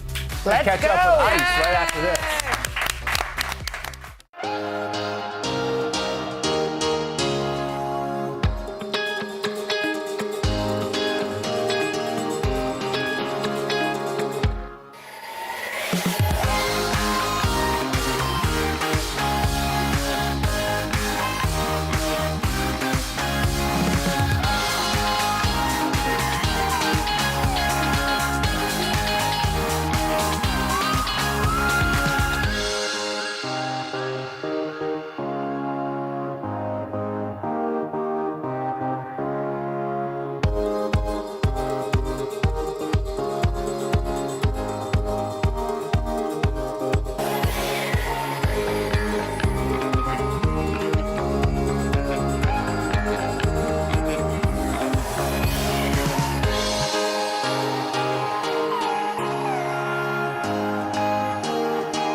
Ice-T is a Grammy-winning rapper, songwriter, producer, and actor who has been entertaining us for 40 years. He's also a husband, a father, a podcast host, and of course, a hip-hop legend. Ice, good morning. Great to see you. Thanks for having me. We're so happy you're here. So Willie and I were talking earlier about on the VMAs last night. It was this throwback, and it's the 50th anniversary of hip hop. Is it kind of crazy as a legend, as an icon in hip hop, that this music could be considered classic? It's crazy. Hip hop has gray hair. You know, I mean, you meet somebody's mother and you don't think they're into it. They're like, I used to break dance. I stop it, you know? So it's beautiful 50 years and it's still thriving. It's something that when I started, they said it was a fad. Yeah. It won't last. And here it is. Now you have hip hop billionaires. You have all kinds of different, you know, we've gone in different directions in the movies, television, clothing. It's just a beautiful thing. And your career, which started, of course, in hip hop, is just an amazing thing to watch. To have the acting career you've had, to do all these other things, to see the guy I knew in the 80s, hip hop, on the box of Honey Nut Cheerios. Totally. I'm like, hold on a second. Nobody was more surprised than me. I was like, well, what did I have to do with Honey Nut Cheerios? And they were like, well, you know, you're older. You're still doing everything you were doing in your 20s. And, you know, it's about our hearts. And I'm like, okay, I'm in. Plus, I love Cheerios. Me too. But it's crazy for me, too. A lot of the stuff, myself and Snoop Dogg, we're like, we call each other up like, yo, man. No, it's so cool to watch your career. I mean, one of the things, and everything come full circle. One of the things we were talking about earlier is that back in the day, you used to have kind of beef with LL Cool J. I forgot that. I mean, me too. Yeah. I forgot it, to be honest. Yeah. But then this summer, you were out on tour together. Just came off tour with LL. You know, back in the day, well, always hip hop is just almost as much a sport as it is a music, and having a nemesis, having someone to say, I'm better than. And, you know, at the time, LL was the GOAT. He was the best out. And I'm coming out of the West Coast, and I got to say, I don't think so. I really don't think so. And we went back and forth. But, you know, at the end of the day, it's hip hop. It was competitive. We pull it together. It's all about the culture. And now me and him are good friends. And he took me out on his tour. And, we killed it out there together. I bet you did. I have no doubt you did. Is it amazing to you to stop and think that you started, back when you started, almost a niche hip hop thing was? Now it is mainstream culture. Yeah, it's mainstream. It is. This is what it is. I hear news broadcasters saying we're doing news 24/7. I mean, all these things are come from hip hop. But Grandmaster Caz in my film, I did a film called The Art of Rap, and he said, hip hop didn't invent anything. It reinvented everything. Yeah. So everybody's got a little swag to them nowadays. Yeah. Yeah. Okay, Coco. Okay. I love her. Y'all been married, which I cannot believe this, 22 years. Yes, soon to be 23. What makes her perfect for you? We're very similar. We match energies, you know, like, you know, Coco's the blonde bombshell. I'm the street gangster. So if she was a guy, she would, if the female energy was transferred over, she would be the gangster and I'd be the bombshell. You know what I'm saying? So we both have this same energy, which intimidates people. It makes some people uneasy and some people love us. But I really dig Coco. She was the right person for me. Coco's very outrageous. She couldn't have been happily married to like a lawyer or an accountant. She needed to be with somebody who hit red carpets, and you know, I needed somebody to understand it, how outrageous I can be at times. So we worked together in 23 years, and we don't see any sign of it ever ended. Clearly it's working. Clearly it's working. And you've got the cutest babe. Yeah, we got to ask about Chanel. Chanel, she's so lovely. Okay, first of all, she's kind of got her own social media following, like almost half a million followers. Yeah, she gets people in their feelings when they find out, how's that baby got that many people, you know? But when Chanel was born, we started a Twitter and an Instagram, not for her, but for us, because I knew I was going to be that dad posting hundreds of pictures of my kid, and I would irritate some of my fans. So I'm like, she'll have her own website. So she has her Instagram. I think it's Baby Chanel, whatever. It's easy to find. Google it. Google it. But we post pictures of her, and a lot of people have watched her grow up. And she does TikToks now. She writes and directs her own TikToks. Wow. So, I mean, she comes on stage. Look, she just walked in a fashion show. She does it all. Yeah, she's having fun. I mean, right now she's just a baby and 7 years old, and she's having fun. So if it's something she wants to do, we'll let her do, but I would never push her it. toward any of this entertainment stuff because it's such a dream if it happens. I mean, one of the things about the internet, though, is that there's always haters, always people getting backlash. How do you guys deal? We don't. You just ignore.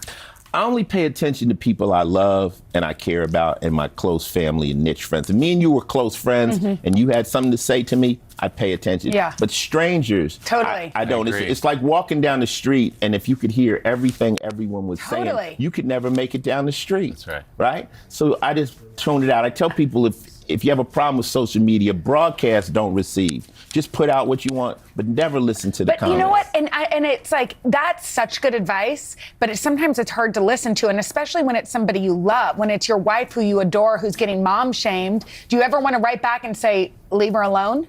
No, because I don't read them. I don't care. I mean, I love her to death. So what does it matter what you feel about it? Yeah, totally. And she doesn't care either, obviously, or she hasn't stopped, has she? She doesn't care. So the business we're in, you have to live it in a bubble. You can't let the outside get to you. And those people that let outside opinions bother them, they live a rough life. I do not care. I do not give a F. Yeah, I like it. By the way, and it's what we need to tell our kids. Worry about the people that love you and you love. Forget the rest. Okay, wait. So when Chanel was born, you decided to take care of yourself. This is why this partnership is perfect. Tell us about this campaign for the flu shot. It's Sanofi. It's the flu zone. I'm taking a high dose flu vaccine. It's for people over 65. Now, I've been taking flu shots for 20 years. I've never had one day sick on Law and Order over the 20 years. Wow. No. And I just, I've had this flu before and I hate it. So it's voluntary. First you got to check with your doctors, make sure that you're not, you don't have any allergies to these flu shots. But I don't think there's anything wrong with it. And I got involved because I want to push male health. Yeah. Men, we don't go to the doctor as much as our wives. Coco goes to the doctor if she breaks a nail. You know what I'm saying? But we need to. So this, the flu shot was something I already took. So I got involved with Sanofi. I also did the trailer for the season, which you can see on at SanofiFluShot.com. Yeah. And you can see this trailer. You think it's a horror movie coming, but it's the flu. Yeah. But it's just my way of connecting to men and other people saying, hey, who wants to be sick? Yeah. And if you're not in the vaccines, I'm not pushing the line. This is just for people that are interested in it. Go get it. Yeah. Take care of yourself. Take care of yourself. Guys, don't go to the doctor. It'll go away. It'll go away. And obviously talk to your doctor what's best, but you're a paid spokesperson for Sanofi. And Oh, absolutely. But it was something that I got involved with because it was something I was already doing anyway. Exactly. Right. Taking care of yourself, it's Yes. super important. Okay, we got more with Ice-T. He's going to stick around to answer some burning questions. We're going to play a round of Sip or Spill right after this. Oh, yeah, we are. Oh, yeah, we are.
We're back with Grammy-winning rapper and actor Ice-T, who stuck around to play a game we like to call Sip or Spill. All right, Ice. So we're going to ask you a few questions. You can either answer truthfully or take a sip of this preposterously I'm gonna get ready to take some sips because I don't know what y'all about to ask.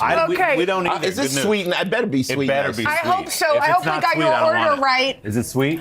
Okay. I mean, this is not. This White is people flour, drink though. unsweetened iced tea. Not me. Black people do not drink unsweetened iced tea. Let's just get that pure straight. sugar poured Okay, in I'm mine. gonna let you go. All right, first question. So, Jenna mentioned you and LL had that little bit of a beef back in the day because he claimed to be the best rapper in history. Ooh, between LL and you, who would win a rap battle? Me.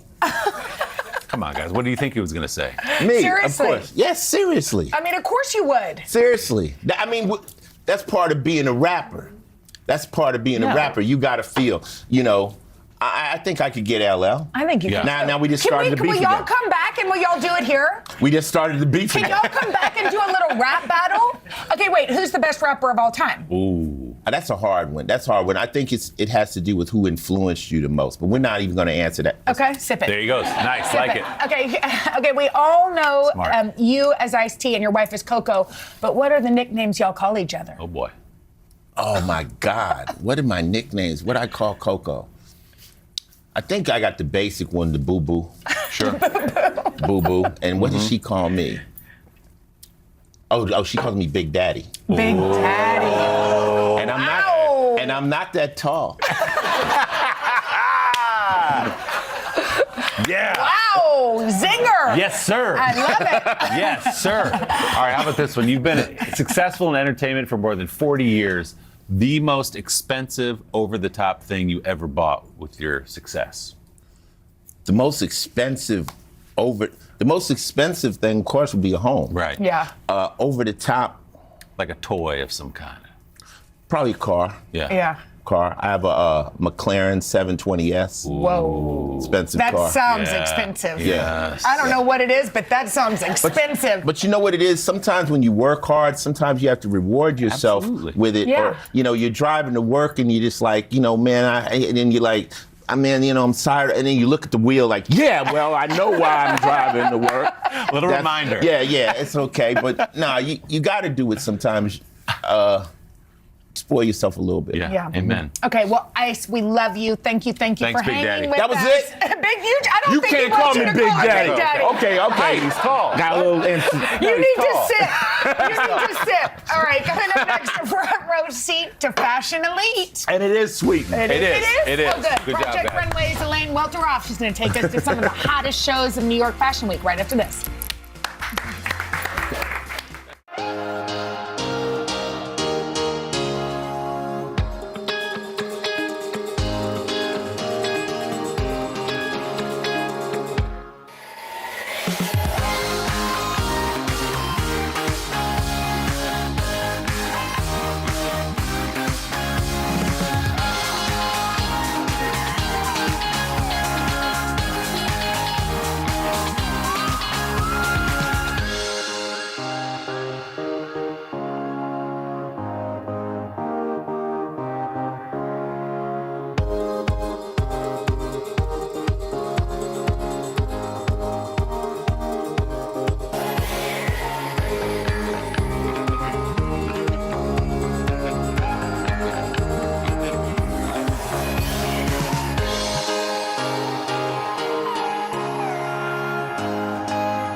It has been a big, fabulous week here in New York City, and today is the final day of Fashion Week. Yeah, it's almost impossible to score a ticket to these shows, but guess who did? Style star Elaine Welteroff, who's going to show us 3 big trends from the runway.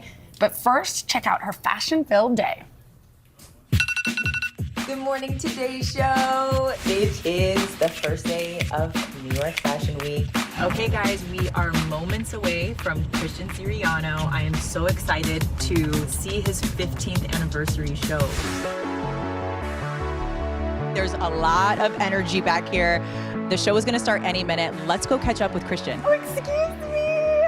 Hi. So last night, the Project Runway All-Star finale just aired, and here you are the next day. I know. Debuting your 15th anniversary collection. It feels so great. This show, the collection, it's kind of for us and my world and our clients and our friends and all the famous women here. We have men on the runway tonight. We have shapes, sizes, ages. We have things that are, really wearable and things that are really fantasy.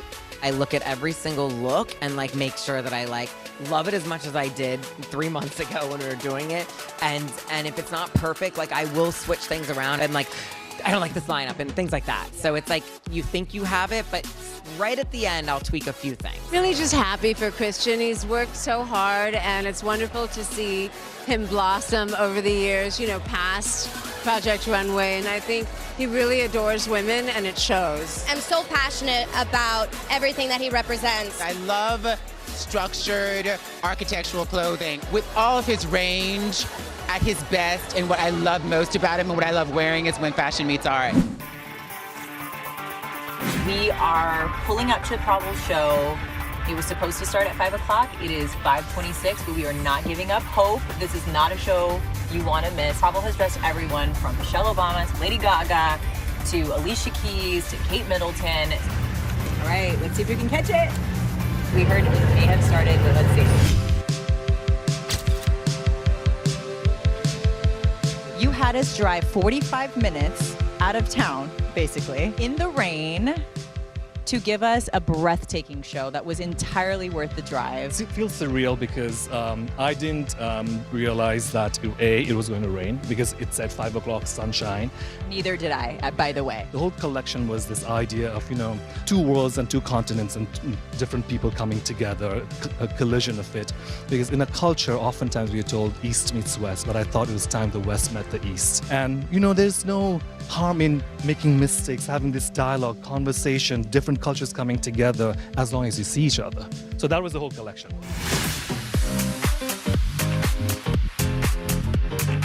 Now we are back in the car. I am about to change into my little next look for Kalina Strada. We are booking it to the Brooklyn Navy Yards. If you're not familiar with Kalina Strada, it's basically the brand all the cool kids are wearing. Where did you draw inspiration from for this collection? The collection is called Soft is Hard. I believe the only way to get through what we're going through in the world is through feminine strength. So that's what I was trying to bring to the runway. Great silhouettes, something comfortable that you can wear and get ready for battle because it's a long fight. You have a really unique and distinct crowd and client. How would you describe the person that you designed for? I try to design for myself and my friends and kind of everyone in between. How can my sister who's a lawyer wear this? How can my friend who's a rock star wear this? So I really try to give everyone a moment within the show, and I hope that shines through. I had a lot of fun today, but you know what? After 10 hours packed with fashion, your girl's tired. I need to kick up my feet, but don't you worry because I took notes on all the trends. And there's a lot of wearable looks in there for you, so stay tuned. It's quite a day. I know, Elaine, you're a trooper. Okay, let's talk with the trends you saw coming out of Fashion Week. The first one is taking over the internet. Yes, this might be my favorite trend. I'm calling it the old money aesthetic. Oh. Style stars Loafers. like Sophia Richie are bringing this to the forefront, but this is what I tell everyone. It is loafer season, okay? Loafer season. Yes, loafers are the easiest way to get this sort of timeless, chic, classic look. They look expensive, but there's so And many these are from inexpensive Zara. options. Everything on this table is $50 or less. Okay, cool. And you can get these from Zara. So from runway to real life, Yeah, right seriously. here? Okay, I wear loafers with everything, and it's so much more comfortable than heels. I know, Switching into seriously. mine I might need some loafers. Okay, let's talk about the second trend. Okay, and you can also wear loafers in silver, which brings us to our next trend, which is metallics. Metallics. The Beyonce Renaissance dress code did not stop with the world tour, I can tell you, because we saw metallic silver all over the runway. I think the easiest way to incorporate a metallic silver trend is in accessories. So in a bag, in shoes, in chunky jewelry. This feels like it looks like an evening wear. it does. Kind of style, but actually you can wear it with almost anything. Think about it as like the new, this silver is the new black, and you can wear it with anything. I mean, it would look great with what you're wearing right now. And this, by the way, is from Target. It's Come on, from really? Target. Target. Yes. Oh, fantastic. 25 We bucks. love that. Oh, Even I look love at Target. look at with you. Yeah. It works. Oh, look at it with Sure, you. Even with sure. you. Yeah. Thank you, Target. Okay. I love Target. Finally, we're seeing ballet go from the stage to the street. Yes. So I'm calling this ballet core, and it's basically sort of ballet-inspired looks, tulle, sheer, and corsets are the easiest way to wear this. So you can really dress it up or down. You can throw on a blazer over it. You could wear it with a little simple tee underneath. You can wear it to work with a wide-leg trouser. I'd love to see you in it. I think you look fab. It Elaine, snatches maybe the you waist. need to dress Hoda and I. Will you do it? I would love to do that. You should. I'm sure you'll be getting You a phone guys all call from heard this. Talia. Yes. You can dress us.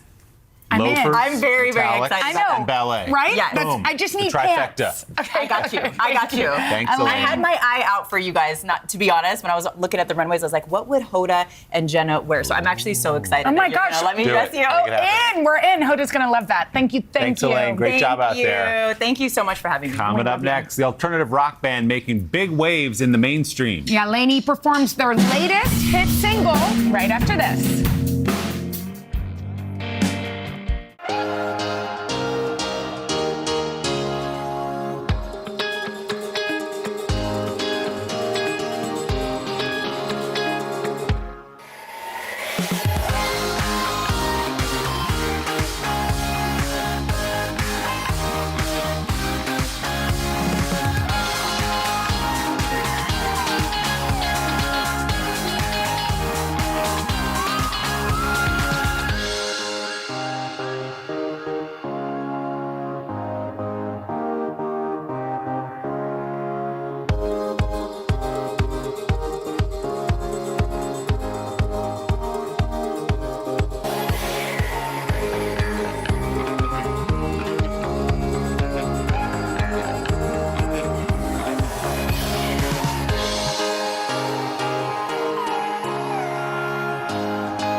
The City Music Series on Today is proudly presented to you by City.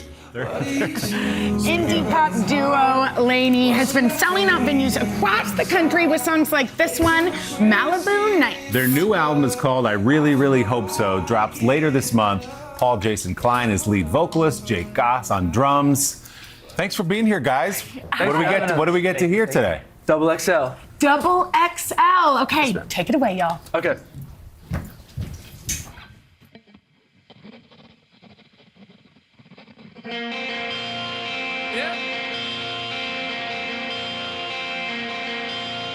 All my favorite songs are from 2018. We flew around the world with our small town dreams. You're a superstar and you wear it so well, but nothing like you in my hoodie. Double XL, bloodstream, fall down desert lightning. Thank God I'm not trying. I blur the whole way home. I still remember. I will forever. Backseat secrets we will never tell. I miss you, double XL. Miss Americana. All my friends love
secrets we will never tell. I miss you, double XL. Yes, Americana. All my friends love you. Back patio at the Bowery Hotel. I miss you, double XL. Ooh, South California. Half of me will always be waiting for you. Baby, we'll always South California. Half of me will always be waiting for you. Double XL. Shout out to all the moms of America. We love you. Mom, I love you back home. I miss you. That was awesome. amazing. Thank you guys. That was Laney's incredible. new album, I Really, Really Hope So, drops September 29th. You gotta get it. Based on that Pre-order it, alone. y'all. Pre-order it. right now. Download it. See you at Download the show. it. Yeah, come see him on tour. We'll be back right after this. That was awesome.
Willie, you're the best. Love you, Jen. Thank you for coming to hang. And tomorrow, y'all, we got Carrie Underwood. Oh, that's fun. Jeffrey Zakarian's gonna whip up a delicious weeknight dish. Okay, y'all are right in the middle of the week. It's Wednesday. Let's just chill. Hi, everybody. Good morning. Welcome to Today. Every day, We are adding to the star power in our studio. the biggest names, only on Today. See, we're coming in this early, right? Everybody, it's Today. Like I won the lottery. How do you feel at this age, this stage? Liberated. We're just getting started, folks. Anal stop with a snap. The boys are back in town. Boys are back in town. It's a miracle. It's a miracle. This has been fantastic. Everything and everyone you're talking about, only on Today.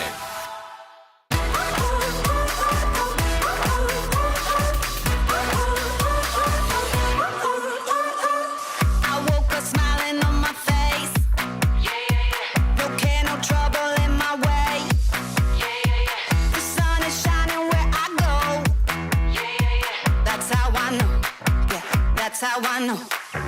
Today's gonna be great, gonna be great, gonna be a good day. Today's gonna be great, gonna be a good day.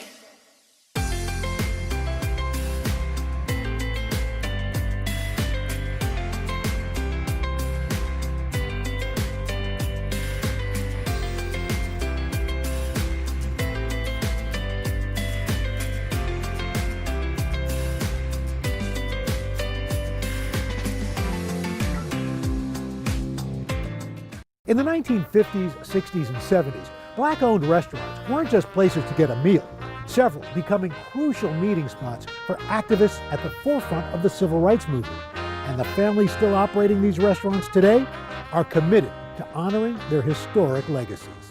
It's time to head out of Studio 1A and hit the road for a new kind of culinary adventure. Follow me as I taste some of the most iconic foods around the country and meet the families behind them. Together, we're going to learn how a good meal has the power to connect us to our past, our future, and each other. We're in Harlem, the epicenter of black culture in the United States. Now, many historians agree the Harlem Renaissance paved the way for the civil rights movement of the 1950s and 60s. So in this episode, we're traveling across the country to explore 3 legendary Black-owned restaurants. For generations, these beloved eateries have been serving up dishes to historic figures and those fighting for change. First up, we're heading south to visit an iconic establishment that defied segregation laws. New Orleans, a city that celebrates food, music, nightlife, and history. In the Big Easy, you'll find many historic sites that played a vital role in the civil rights movement, like William Frantz Elementary School, where 6-year-old Ruby Bridges broke barriers in 1960. Or New Zion Baptist Church, a hub for activists. And Treme, one of the oldest Black neighborhoods in America. Here, you'll find the only restaurant on the U.S. Civil Rights Trail. Dooky Chase restaurant definitely is a historical landmark institution here in New Orleans. This popular eatery is a living testament to a woman who changed the face of fine dining in America, Chef Leah Chase. I'm Stella Chase Reese, and I am the president of the corporation here at Dooky Chase's. And I'm Edgar Duke Chase IV, and I'm the executive chef here at Dooky Chase Restaurant. Stella's grandparents first opened Dooky Chase's as a po' boy shop, becoming a full-service restaurant in 1941. African Americans didn't have that place to celebrate birthdays, to celebrate promotions, to celebrate good grades, weddings, proms. So they opened up a place where that could happen. But the next generation had a new vision for the eatery. It was my father, Edgar Chase Jr., and his wife, Leah Lange Chase, that continued the legacy that my grandparents started. Dooky Chase Jr. was an avid jazz musician who promoted some of America's first integrated concerts. His friendship with all the musicians, Ray Charles and Duke Ellington and Sarah Vaughan, we would hear stories of them after their performance coming here to dine at Dooky Chase. And Leah was determined to bring an elevated dining experience for her Black patrons. She wanted the best china, she wanted linens, she wanted them to be served the best they could be served, because she didn't want our community to be deprived of anything else than any other community had. That community was on the brink of a revolution, years in the making. Post-1865 and the Emancipation Proclamation, with the masses of African American people now free, the country was overwhelmed. Hierarchies needed to be reestablished. It was important from a white supremacist point of view that Black folks knew their place. By the late 19th century, Jim Crow laws legalizing racial segregation in the former Confederate states. Those laws were further cemented by the Supreme Court case Plessy versus Ferguson, which upheld the separate but equal doctrine. But Dooky Chase's defied those laws, welcoming patrons of all races to dine and discuss political issues facing the Black community. Their willingness and openness to everyone in the community made them a hub of safety, made them a hub of belonging. But that openness also made the Chase family a target. There were times that we had people throw things in and try to, destroy the peace. But that didn't frighten my parents. They continued because they know what they were doing was the correct thing to do. By the 1960s, Dooky Chase's had become a go-to spot where activists could connect and strategize. We had the opportunity to serve many of our civil rights leaders, Martin Luther King, Jesse Jackson, Rosa Parks, Thurgood Marshall. The list goes on and on. And then Freedom Bus Riders, they came here. My parents realized that until we all learn to enjoy life together and get to that part where social justice would be for everyone, that this community or any other community in our country would not grow and will not be better. In the 1970s, Leah becoming passionate about promoting Black artists. Her love of art was also celebrated here at Dooky Chase's when she gave African American artists the opportunity to actually display their art on her wall, because at the time they had no place to display their art. Her extraordinary life even becoming the inspiration for Disney's first Black princess, Tiana. It meant a lot for her because she did have some of the kids dress up and come here. Leah Chase, the queen of Creole cuisine, passing away on June 1st, 2019. But her spirit and her culinary traditions are in vigilant and capable hands. This is Leah Chase's kitchen. It's set up the same way, and we love it like that because, as you know, she's still with us. She's still watching us. Chef Duke continues to serve Creole cuisine that's been on the menu for decades, from red beans and rice to shrimp clemenceau and the famous chicken a la Dooky. But the restaurant's most popular dish, gumbo. You think back to the civil rights era when we had leaders strategizing in our upstairs dining room. We fed them gumbo.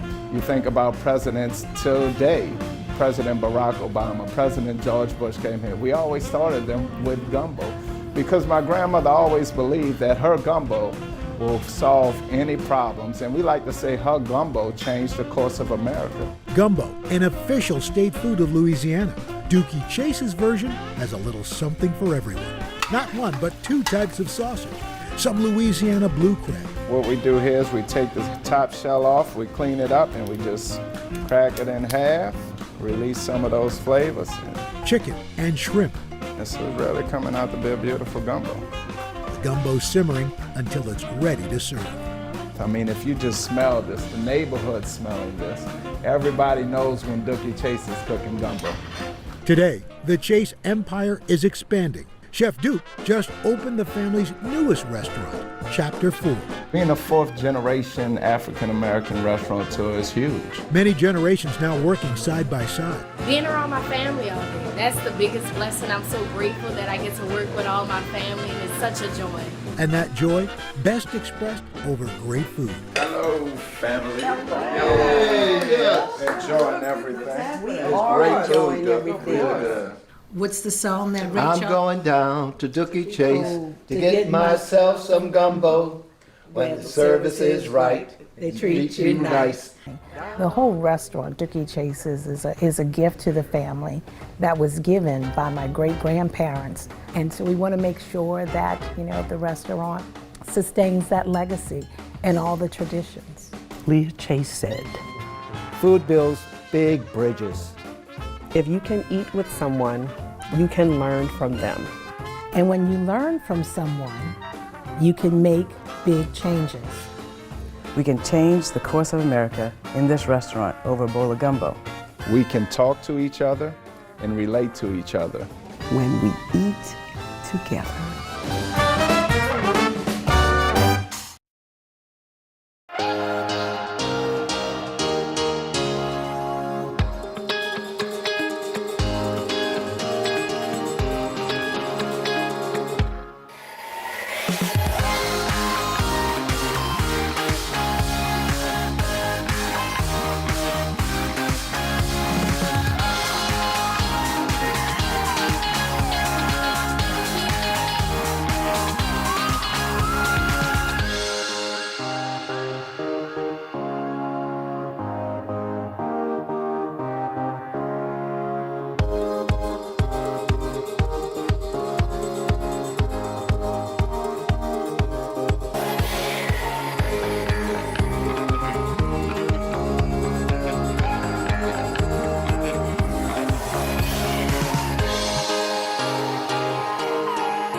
A trip to Harlem just wouldn't be complete without a meal here at Sylvia's restaurant.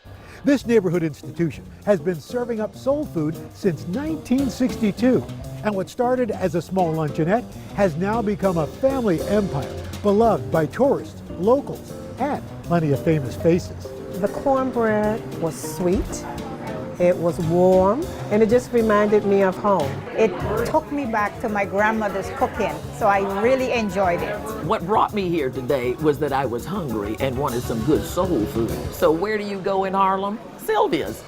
Soul food is the cultural identity marker that really symbolizes our journey as a people living in America. Triness Woods Black is the granddaughter of the legendary queen of soul food, Sylvia Woods. Sylvia grew up in Hemingway, South Carolina, where she met her love, Herbert Woods, when they were 11 and 12. They fell in love picking beans after school. But this entrepreneur-to-be wasn't content with life on the farm. My grandmother, she came to New York when she was 16. She knew that this was a place that was more palatable for African Americans to really live. Sylvia and Herbert were among the estimated 6 million African Americans who left the Jim Crow South during the Great Migration.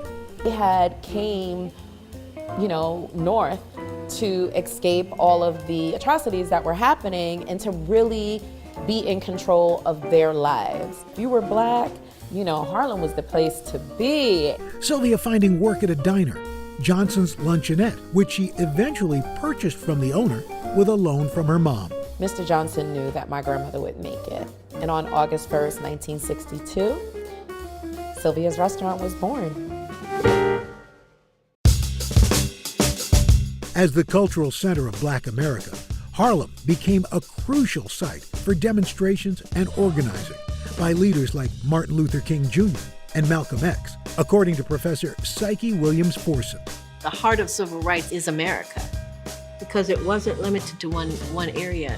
Though folks were in the North, they still experienced poverty and inequality and voter suppression and homelessness. Sylvia made the restaurant a welcoming place for activists. She played her role as ensuring that the community leaders had a place to meet and to commune and to strategize. Everyone dined at Sylvia's. Dizzy Gillespie, Ozzie Davis, Ruby Dee. These are actors and actresses that were on the front line. By the 1960s, the movement had achieved major gains, like the historic Brown versus Board of Education and successful boycotts. But racial discrimination and police brutality against Black Americans persisted, resulting in deadly riots throughout the decade. Two devastating events just 4 years apart sparked destructive riots throughout Harlem. But Sylvia's was always spared.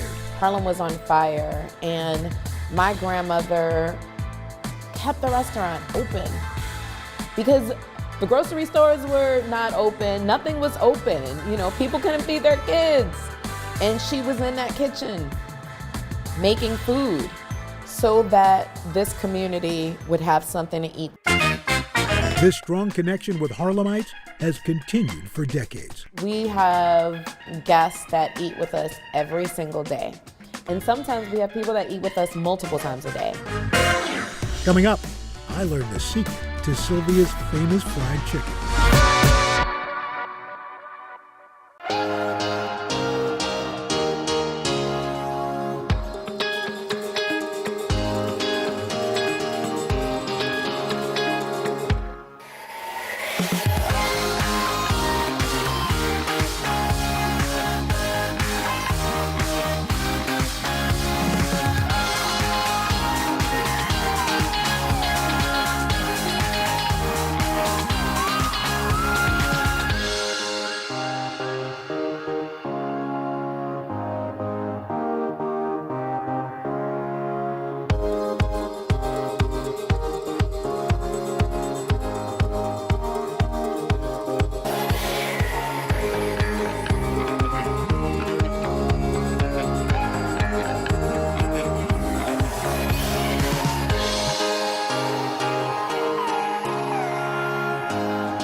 Sylvia's in Harlem has been serving up soul food since 1962. And this native New Yorker couldn't wait to get back into their historic dining room. Oh, wow. It's so good to see you. It's been so long. It's been way too long. Missed you. I've missed you too. But you know what? The good thing about Sylvia's is it's like I saw you yesterday. It's coming home. It's coming It's home. coming home. The dining room walls showcasing famous faces and political figures, along with treasured memories. This picture is one of my grandmother's favorites. This was when Winnie and Nelson Mandela came to New York when he was freed. Eating here has become a rite of passage for many candidates. And there's a young man, I don't know whatever happened to this guy. You know, I think he might have turned out okay. I think so. Yeah. After a meal here, Yeah. this is what sent him on his path. That's right. It was the chicken. It was the chicken. But the heart of Sylvia's is Harlem. Triness and her family have worked hard to stay active in the neighborhood, from funding college scholarships for local teens to supporting Black Lives Matter events. What is it about this restaurant that keeps people coming back? Authenticity. Authenticity times love. Sylvia's, when you come to Sylvia's, you know what you're going to get. You're going to get some good food that's going to make you feel warm. Today, over a dozen family members help run Sylvia's empire, which includes a catering business and a successful food product line. What's it like working with family? Because I know your brother Marcus, your baby brother Marcus, baby is there in the brother. kitchen. What's that like? Watching my brother throw down in the kitchen is something that we always knew was going to happen. Executive Chef Marcus Woods has been at the helm for 5 years. Sylvia's grandson, it is so good to see you. Yeah. And you're back here, you're running the kitchen. What's that like for you? I mean, knowing that this legacy your grandmother's had. I'm honored. I still get to cook for people like you and the community of Harlem. So as long as I can do that, I'm happy and always honored and blessed. You know, the amazing thing is food brings people together. You look in that dining room, everybody's there. Yes.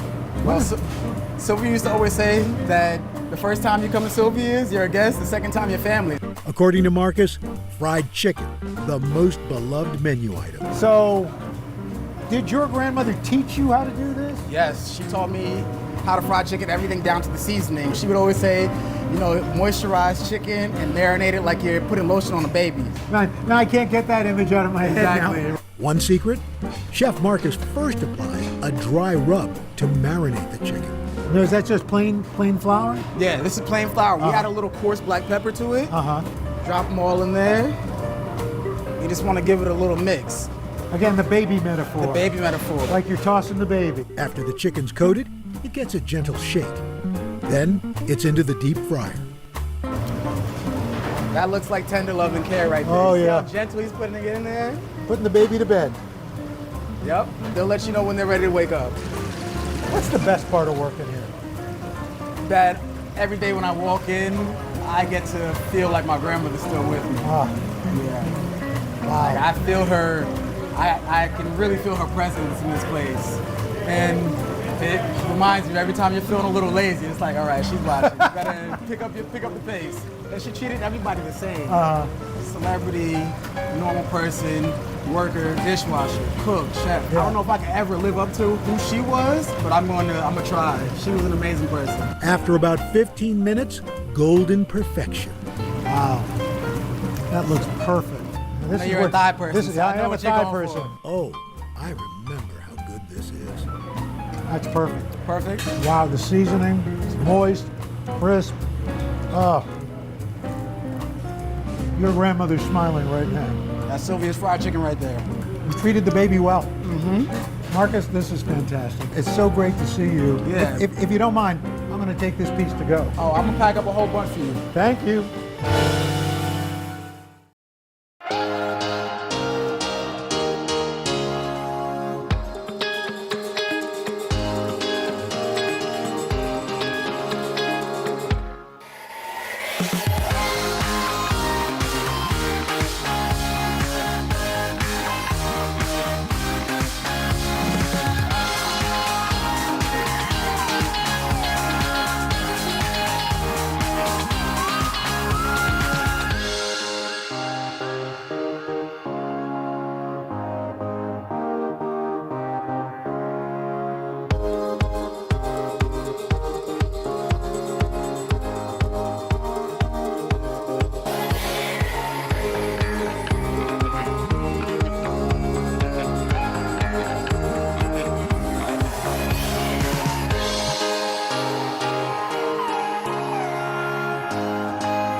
Welcome back. In Oakland, California, Lois the Pie Queen has been serving up Southern specialties, hospitality, and of course, fabulous pies since the 1950s. But it's more than just a space for delectable food. It's a well-known hub for political activists, artists, musicians, and everyday folks to meet, mix, and collaborate. Come on down to Lois the Pie Queen. Get your breakfast on and them mean green. Lois the Pie Queen is serving up much more than brunch staples. It's just a great place for locals to come, great place for people to connect. And it's just awesome that I could come to a place like this and have some soul food. My name is Chris Davis, and I'm owner of Lois the Pie Queen. We serve food that warms the soul. This family's roots run deep in Northern California. Lois Davis, Chris's mom, began selling homemade pies at her church in the 1940s. They were an instant hit. Her husband, Roland, dubbed her the Pie Queen and saw a new business opportunity. My dad was a chef at B&G Foods in San Francisco, and they combined both of their efforts to open up the restaurant and serve breakfast, lunch, and dinner. In 1953, the duo opening their Oakland restaurant. So my mother ran the restaurant for 40 years, and it started at 4:30 in the morning for her and ended at 11 at night, and she was a pure perfectionist. Lois perfecting recipes she enjoyed growing up. The recipes were my grandmother's recipes. My grandmother was from Texas, and they have maintained the test of time. All of the items that are on the menu were pretty much on the menu when my mom started the restaurant. From key lime pie topped with raspberry jam to banana cheesecake, sweet treats are always popular here. But there are plenty of savory staples that keep customers coming back every morning. And there's one dish with a special place in many folks' hearts. You might not find salmon croquettes on the menu anywhere in the Bay Area. The salmon croquettes are part salmon, part mackerel, yellow onions, salt and pepper, Italian breadcrumbs. These croquettes, which originated in the South, were a meal staple for many black families. Most black folks couldn't afford crab, once it became popularized, but in the absence of that, canned fish, salmon croquettes became a major filler. With a couple of cans, families could make an affordable yet delicious meal. Lois's dishes have brought in celebrities from Sammy Davis Jr. to Zendaya, and sports icons like Reggie Jackson ain't here so often, they actually named a pork chop special after him. So here's my wall of fame and some of the special people that are up here. This is Black Panther Party Minister Eldridge Cleaver. All power to the people! In the 1960s and 70s, Lois welcomed members of the newly formed Black Panther Party. The restaurant is a short drive from Merritt Community College, where activists Huey P. Newton and Bobby Seale first met, founding the party in 1966.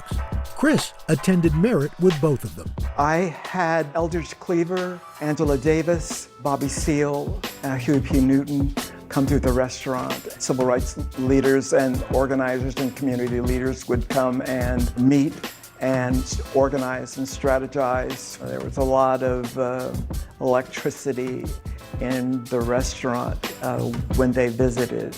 The Black Panthers have a controversial legacy. The story we tend to hear is one of violence. What we don't hear about as much are the various lunch programs and free breakfast, of course. They saw black communities as in and of themselves resilient, capable of being self-sufficient. Lois and Chris were not members of the party, but it was during this era the restaurant became an important gathering space in the Oakland community for different walks of life. When people come and are needy and ask for food, we always do what my mom did, which was we always take care of them. We always give them a meal. The restaurant expanding this mission amid the pandemic, providing 16,000 meals to locals in need. It is a place for people to come and get together and try and figure out how to make our community and our world a better place. Today, that mission to help others has evolved. Chris uses his platform to support local musicians and keep the restaurant buzzy by bringing in younger generations. I believe that aspect of music and musicianship is something that is in the ethos of the restaurant. Hey, Mr. Jackson, how are you? Good, I'm doing good, babe. Good to see you, man. Good.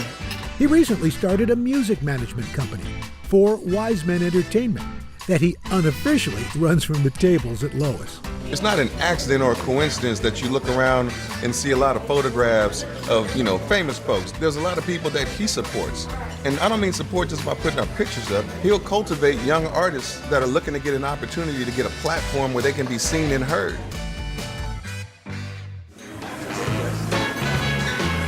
Would you like hash browns, grits, or rice? Grits, of course, grits. Chris is determined to keep the restaurant in the family. His son, Corey Jackson, has been overseeing the day-to-day at Lois for nearly 5 years. Working with my dad gave me an understanding of not only the hard work my grandmother put forward, and how much my dad is trying to fill those shoes, and now I'm trying to fill his. Corey hoping his sons will share the passion for the family business. They can't stay away. They have a job right now. They fold silverware. It's great to see my kids and their Papa Chris bond in those times. Chris thinks Lois would be incredibly proud to see her restaurant continuing to thrive. We are the oldest Black restaurant in the Bay Area. It is a tribute to my mom's efforts to support her community and to create a place that was a home away from home and a place that served food that warmed the soul. Say cheesecake. Cheesecake. As you might imagine, keeping a restaurant running for decades is no easy feat, especially in the face of adversity. But with delicious dishes and unwavering hospitality, these historic hotspots have nourished generations fighting for social change. These places now stand as symbols of resilience, inspiring and feeding a new generation of community leaders. There are dozens of Chinatowns all across America with interesting architecture, diverse restaurants, and specialty shops. It's no wonder they're popular with locals and tourists alike. They also provide places for new immigrants and for families to create communities. But with gentrification and all sorts of problems from the pandemic, it's no wonder that all these Chinatowns are rapidly changing. It's time to head out of Studio 1A and hit the road for a new kind of culinary adventure. Follow me as I taste some of the most iconic foods around the country and meet the families behind them. Together, we're going to learn how a good meal has the power to connect us to our past, our future, and each other.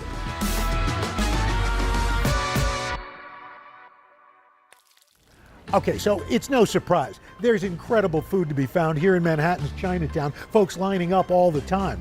But there used to be Chinatowns in cities and towns, big and small, all across this country.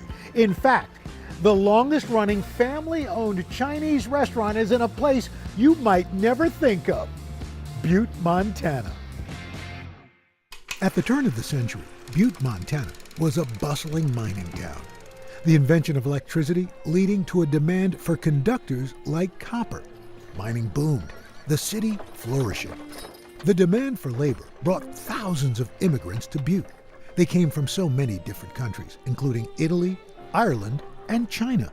It was the classic portrait of the American West, with gambling, saloons, even a red light district. By 1914, Butte's Chinatown was thriving with over 60 Chinese-owned businesses. Now we're going to prepare broccoli beef. My name is Jerry Tam, and I'm the owner of the Pekin Noodle Parlor. The Pekin first opened as a tobacco shop and casino run by Jerry's great-uncle, Hum Yao. 2 years later, Hum adding a restaurant, and the Pekin Noodle Parlor was born. This building has 3 different levels. The top level obviously is the Pekin Noodle Parlor, and then the second level on the main street used to be a herbal medicine shop. That shop was run by Jerry's great-grandfather, Tam Kwang Yi. It's crazy to think that, everything came over from China at one time. Like, they didn't make soy sauce in America. The noodles were fried and brought over on ships because they didn't make fresh noodles. So the history of this place really holds true that this is a Chinese restaurant, from Chinese immigrants. I met up with culinary historian Grace Young to learn more about America's earliest Chinatown. Where was the first Chinatown and how did it get started? The first Chinatown is San Francisco. The first Chinese came to California for the gold rush, and that was 1848. And they came because America needed cheap labor. And so from gold rush, they ended up doing farming, manufacturing, and then eventually they worked on the Transcontinental Railroad. And the first Chinatown formed because America wanted cheap labor, but they didn't want the Chinese to live with whites. So they were ostracized from white communities. So talk to me about that first wave of Chinese immigration to the U.S. The Chinese came from southern China, principally from the area of Canton, and there was tremendous prejudice against the Chinese. They were lynched, and because the Chinese were willing to work for lower wages, they were seen as the reason why Americans were suffering so much. So the blame was unfairly placed on the Chinese. In 1882, Congress signed the Chinese Exclusion Act into law. It banned Chinese from migrating to the U.S. It marks the only time in American history that an entire race or ethnic group was banned from immigrating. But the interesting thing about this Exclusion Act was that there was actually exemption for Chinese tourists, students, teachers, and also merchants. A landmark court case in 1915 classified Chinese restaurant owners as merchants. And it gave them a way to circumvent the Exclusion Act of 1882. It was this exemption that allowed Jerry's great uncle to open Pekin Noodle Parlor in Butte, paving a path for more family members to immigrate to the U.S. and help the business. Jerry's father, Danny Wong, arrived in the U.S. in 1947 as a teenager. Ever since he was 14 years old, he's been working at the Pekin Noodle Parlor, and he just started with the simple roles of washing dishes, and then he learned how to cook, and then he slowly just started integrating himself into, managing it and working with the waitresses and the staff. Danny taking over the restaurant in the 1950s, spending years turning it into a pillar of the local community. Well, I've been coming here for at least 50 years, and they give me plenty of food. I never walk away hungry. I love coming to work because of all the people I work with. Like, they choose really nice people. And my father probably employed over 10,000 people at this, throughout his whole entire life. So it's interesting to know that there's nearly 5 to 6 generations of people that, have worked here. The menu at Pekin Noodle Parlor hasn't changed much over the years. We do a thing called chop suey, and what chop suey is tidbits of leftover vegetables that were kind of mixed together in its own gravy and served on top of chow mein noodles. We've been serving it for over 110 years. Chop suey is in large part why Chinese food became so popular across the United States. Chop suey was the first time America experienced a culinary craze, a food craze. And it's starting at the end of the 19th century that there are Americans who are venturing into Chinatown. The way they got them to even experiment with Chinese food was to make a stir fry that was actually quite bland. So they used bamboo shoots, water chestnuts, onions, oftentimes there was celery. For many years, Chinatowns were the only places where non-Chinese Americans could sample Asian flavors. Americans were going into Chinatown, some were curious, they wanted to experience curio shops, Chinese operas. With increased tourism, Chinatowns in large cities grew, but it was a different story in Montana. Like many mining towns, Butte lost many of its workers as production slowed in the 1950s. Once the copper ran dry, then the people started to pick up and just kind of move on and move back to their families and the bigger states. As miners left Butte for new opportunities, its Chinatown disappeared. In the early 1900s, there were 7 chop suey restaurants listed in the Butte City directory. Today, only the Pekin Noodle Parlor remains open.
Jerry Tam runs the Pekin Noodle Parlor in Butte, Montana. People may know this is the oldest Chinese restaurant in America, but below it is so much history. Despite Pekin's historic status, Jerry says he was never pressured by family to join the business. I never learned to cook until I came back in around 2009, because like any Asian American, my parents wanted all of their kids to go to college, so we all went to colleges around the nation and to get a better education, become a lawyer, a doctor, and what have you. But I went into fashion, and what was great about that is I got to see the world because of it. In 2004, Jerry even appearing on Bravo's Project Runway. But a few years later, family duty calling him home. And unfortunately, my mom had a stroke, so my dad needed help, taking care of her and taking care of the restaurant. I think it was really hard on my father because they were in a generation where they loved each other every day, and they were just best friends. After Jerry's mom passed, Jerry and his dad began operating Pekin together. He never stopped working, so he was working here all the way until 85, until he couldn't make up the stairs anymore. My father and I spent every day together. I made sure he was healthy all the way till the end, the best of my ability I can do. My father passed in November, and it was really, heartbreaking. He didn't want to say goodbye to my sisters or me or this restaurant or the community. He loved Butte, Montana. Jerry now runs Pekin Noodle Parlor with his cousin Nelson. Together, they're working to preserve a family legacy and keep a piece of Chinese American history alive in an unlikely place. I've been asked the question, what is the future of the Pekin? And the best answer I can give you is, let's just keep it the same. Let's not change anything, because that's what people come here for. They need to have their parking spots, they have their booths, they have their favorite place to sit at the bar. I don't think they want any change, because this is a place that feels like home.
While New York City is home to America's largest Chinatown, the honor of the oldest goes to San Francisco, and that's where the Far East Cafe is located. It is one of the last remaining historic Chinese banquet halls.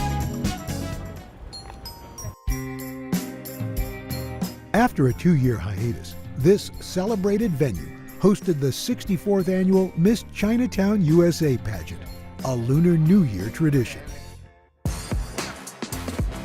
The occasion marking a triumphant milestone for the century-old institution.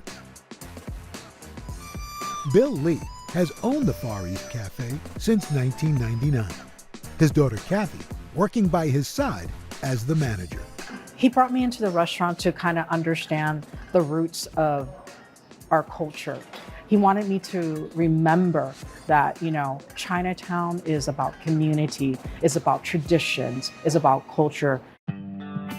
For many in the community, Chinese banquet halls are more than just venues for special events. I feel that Far East is kind of like a second home for, you know, a lot of our patrons that come in because they feel so comfortable. So much history and so many memories, you know. A lot of patrons that have been here, they told me, they're like, oh, my parents had my red egg ginger party. It's very similar to like a baptism. And that was like 50 something years ago. And that history is everywhere you look at Far East. The ceilings, like my dad mentioned, the high ceilings, the moldings are all original. And the lanterns were all imported from China in the 1920s. So they're over 100 plus years old. For the last few decades, there were 5 giant banquet-style restaurants in San Francisco's Chinatown. But with rising rents and gentrification, most have since closed their doors. By early 2020, only 2 banquet halls remained. The Far East Cafe planned to celebrate its 100-year anniversary with a big celebration. Instead, it's now planning to close its doors. At the start of the pandemic, the restaurant stayed afloat by cooking meals for senior citizens and low-income residents in Chinatown. We applied for a PPP loan, and we got over $200,000. We also received money from the feed and fuel program. Then our landlord gave us 6 months of free rent. Beyond COVID, a different type of virus brought more harm to Chinatowns across the country. Anti-Asian hate crimes soaring by nearly 340% in 2021. When this started happening, I felt very, very sad and also very angry because I'm like, why is this happening to Chinatown? Why is it happening to our community? You know, for these people to target elderly people, to push them down, to rob them, don't they realize that they have grandparents too, or they have parents that are that age? And if that happened to their parents, how would they feel? People saw the attacks when they watched the news and heard reports, and they got even more scared. They don't want to go out, even for special events like the Mid-Autumn Festival. We tried to invite them, but they didn't want to come. We used to be open until 10 o'clock before pandemic. Sometimes we would stay out here until midnight if we had events. Now, we can't do that. We changed the business hours to close at 7:30, because safety is the most important thing. Business owners across Chinatown still face hostility. George and Cindy Chen opened China Live in 2017. We've been lucky. We've only had a couple of instances where, you know, people scream anti-Asian slurs. And we're concerned about our employees, you know, coming to work and being harassed. I think that ignorance is very unfortunate. China Live is a massive marketplace with multiple restaurants. It's in a building that once housed a banquet hall like Far East. I remember coming to a wedding here when I was in college, and there were, I think literally 5,000 people in like 6 restaurants. But unfortunately, you know, real estate was getting very expensive, so it's not very cost effective if you don't have that business. But 2 years ago, the couple had to lay off 200 workers. However, with the support of partners, George and Cindy were able to pivot their business on a few fronts. We did, you know, the ghost kitchen was selling outside our box. So we have 10 locations in the Bay Area, from San Jose to Berkeley, and they can order food from those ghost kitchens. Ghost kitchens prepare restaurant-quality food exclusively for delivery or takeout. We sold so many Peking ducks, we didn't know what to do with all the duck fat. So what do? You make popcorn with it. So that's why we have a duck fat popcorn. As business picked up, China Live was able to rehire 100 workers. Despite an uncertain future, these restaurants remain hopeful that business will rebound. There's more police presence. People are more, as a community, standing up for ourselves, making sure that we have like the buddy system, making sure that we're together and we feel safe, that we're walking together, that we have each other's back. I mean, dining out is an essential part of life, right? I mean, what more fun is to look forward to having dinner with friends you haven't seen at a new place or an old favorite place. But some old favorites just can't be replaced. During the pandemic, many restaurants have shut down. Far East is now the biggest restaurant in Chinatown. If Far East closes, there won't be space big enough to host large events for the community. We were overjoyed having that Miss Chinatown USA event here, a press conference, and just being able to reconnect with the community. It warmed my heart. And my dad was just like so overjoyed that people were coming in just to celebrate.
To learn more about the future of Chinese-American restaurants, I went to visit Chef Lucas Sin in New York City. This savvy chef is on a mission to save mom and pop shops from closing and putting a spin on the classics. Hey, nice to meet good you. To see you. All right, can't wait to talk and taste. Come in here. Lucas was born and raised in Hong Kong. Growing up, he had never heard of dishes like General Tso's chicken. What was your first experience with Chinese American food? Yeah. And did you go, what the heck is this? I was here for summer camp, and on Tuesdays at 10 o'clock or so, right before bedtime, this van would pull up in the front of the school, and you could pick between sesame chicken, General Tso's chicken, orange chicken with broccoli and fried rice or white rice or whatever it was. The first thought was that this is ridiculously delicious, where has this been my whole life? And the second thought is that what in the world is the difference between orange chicken and General Tso's chicken and sesame chicken? Why is there so much that I don't understand about this if last time I checked it was Chinese? Lucas actually studied cognitive science at Yale, but he always had a passion for cooking. His summers spent training in award-winning restaurants in Hong Kong and Japan. After graduating in 2015, Lucas opened his first restaurant with Yale classmate Yang Zhao. Junzi Kitchen is a fast casual chain that serves modern Chinese fare. But Lucas remained passionate about the Chinese American cuisine he first tasted as a boy. So how did Chinese American food, the food that we have become familiar with, how did that develop? How did that happen? Now, Chinese takeout is interesting, right? Because it's all over the United States. So these folks come in, they apprentice in a restaurant, they learn those recipes, and they then go move somewhere on else, right? to open their own exactly. restaurant. And then their cousins come from Fujian, and then those recipes are passed on. And there's a remarkable similarity to these dishes. Despite the popularity of Chinese American food, many family-owned restaurants that once dotted Chinatowns and other urban areas have been closing for years. Opening restaurants is really difficult, and running restaurants is perhaps even more difficult. These moms and dads open these restaurants so that their kids can go to university and become lawyers and doctors and television hosts and whatnot. And now they're finally able to do that. They don't need to run these restaurants anymore, right? Suddenly livelihoods have changed. That's a good thing. Lucas and Young hatched an idea to help smaller businesses in 2019. Nice Day seeks out restaurants facing closure, then works with the owners to remodel the space and update the menus. The pandemic stalled the team's initial plans, but the second location in Long Island is slated to open this spring. It's important to me that these new Chinese American takeout restaurants that we're building called Nice Day work with the previous generation of owners, because they have a lot of knowledge that we don't. They know their customers, they know what sells, they know how to cook these dishes, they have recipes. You raise an interesting point, Lucas, in that you talk to these retired Chinese restaurant owners. Is that part of the sense of trying to memorialize what could be lost? Now, preserving recipes is part of it, but the other important part is preserving the way business is done.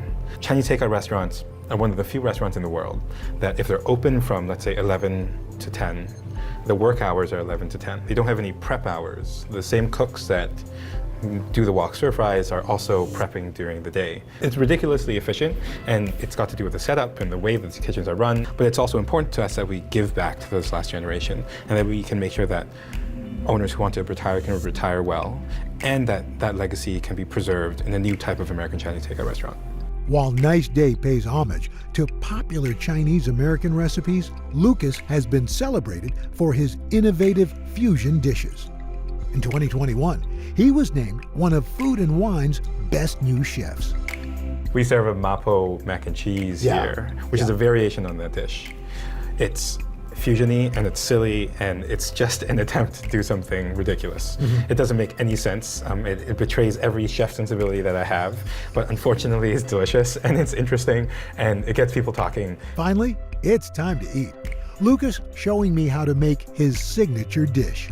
How do we get started? So the mapo mac and cheese, the mac and the cheese elements are rigorously American. This is elbow macaroni, right?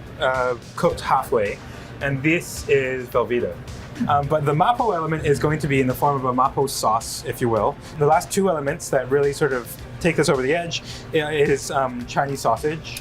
It can function like bacon, and some dried shiitake mushrooms that we've rehydrated.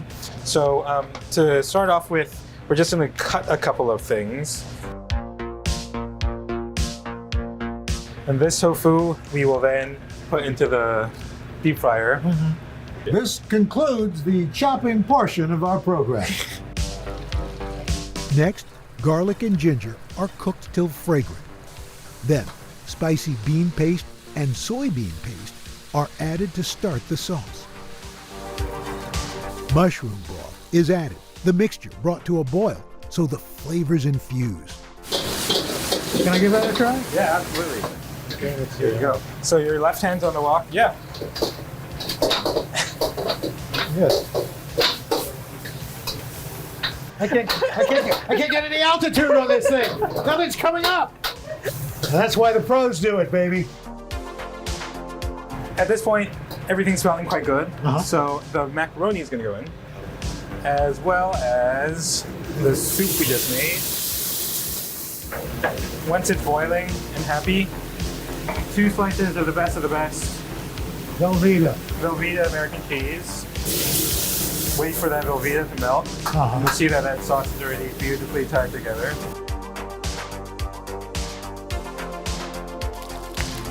We like to plate this dish in Chinese takeout box. Oh, wow. Because it's silly. Well, why not? It's fun. Boom. Some fried tofu puffs as croutons go over the top. That's a little bit of texture and the homage to the original Mapo tofu. These fresh scallions are actually really important because they cut through the heaviness of the original dish. Wow. There's a little spice, the creaminess, the crunch of the tofu. I hope you get a little bit of the Chinese sausage, yeah. Whoa, you've never had mac and cheese like this. Amid a global pandemic, changing family dynamics, and anti-Asian racism, Chinatowns across America and the communities that sustain them face a challenging road ahead. Every business that is open right now is still fighting for its life. And I think that the best way to fight the anti-Asian hate is to show our love for the community. Come to Chinatown or your local Asian American Pacific Islander restaurant, store, market, give them your business. We have lost so much during the pandemic, and I think it makes us all so much more conscious that we have to protect what we love. When you think Texas, you think beef, brisket, and barbecue. But here in Austin, the state's capital, there's so much more than that. We've got folks and chefs from all around the world who are putting their mark on this city's culinary scene. And in fact, the spices and traditions that pay homage to their families are making Austin a hot food scene. It's really kind of this melting pot of different people, their culture, and their food.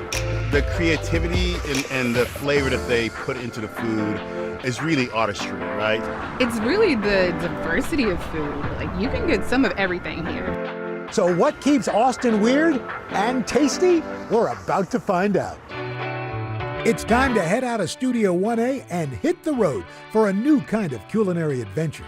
Follow me as I taste some of the most iconic foods around the country and meet the families behind them. Together, we're going to learn how a good meal has the power to connect us to our past, our future, and each other.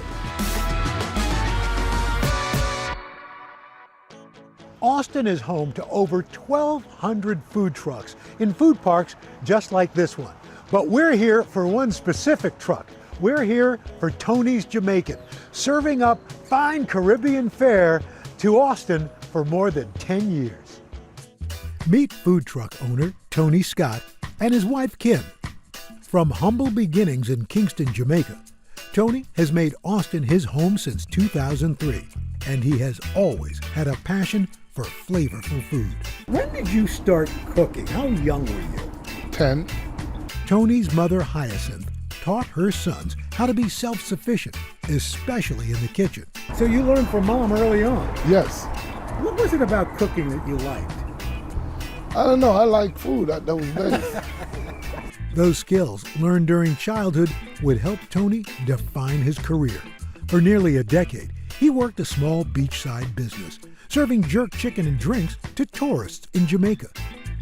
But after 9/11, tourism to the island stalled. So Tony moved to the U.S. in search of better opportunities, eventually landing in Austin. With construction booming in the state capital, Tony quickly found a job as a painter, but it was his homemade lunches that reignited an idea. You're working, you bring in Jamaican food that you made, some of your friends taste and say, where'd this come from? Yes, I cook my own food, and they was like, oh, you should, open a restaurant. And it's been 10 years. 10 years now. The 60-year-old chef opened Tony's Jamaican food truck in March of 2012. And his wife, Kim, has been one of his biggest supporters since the very beginning. What was the first meal he cooked for you? Curry chicken and rice. And he invited me over, and once I had it, I didn't want to ask for more. You know how ladies are, we try to eat a little bit, maybe the salad kind of thing, don't want them to know that we that greedy. But it was so good, I asked for seconds. So when Tony says, I want to do a food truck, your reaction? I said, a what? I said, a food what? And I knew nothing about food trucks or however, so it was just all his idea. I just followed along. He said he wanted to do something, he had a vision. I said, okay, let's try it. Despite high praise from friends and family for his grub, Tony's business wasn't exactly booming from the start. When you first opened up, was it successful right away? I came out here 10 o'clock in the morning and I was out here till 3 o'clock the next morning. I make $37. Wow. And I was still happy when I go home and she was like, how much money you make? And I was like, $37, and she break out laughing. And I was like, don't worry about it. And next day I come and I make $50-something, and the next day I make $80-something, and I said, okay, I'm seeing increase. Tony taking advantage of the South by Southwest crowds that flocked to Austin in early March. Shortly after the festival, his fledgling business got a big boost with a small write-up. Kim, what was the game changer? What put this place over the top? Wow. His presence and his dedication. Jerk chicken and oxtail?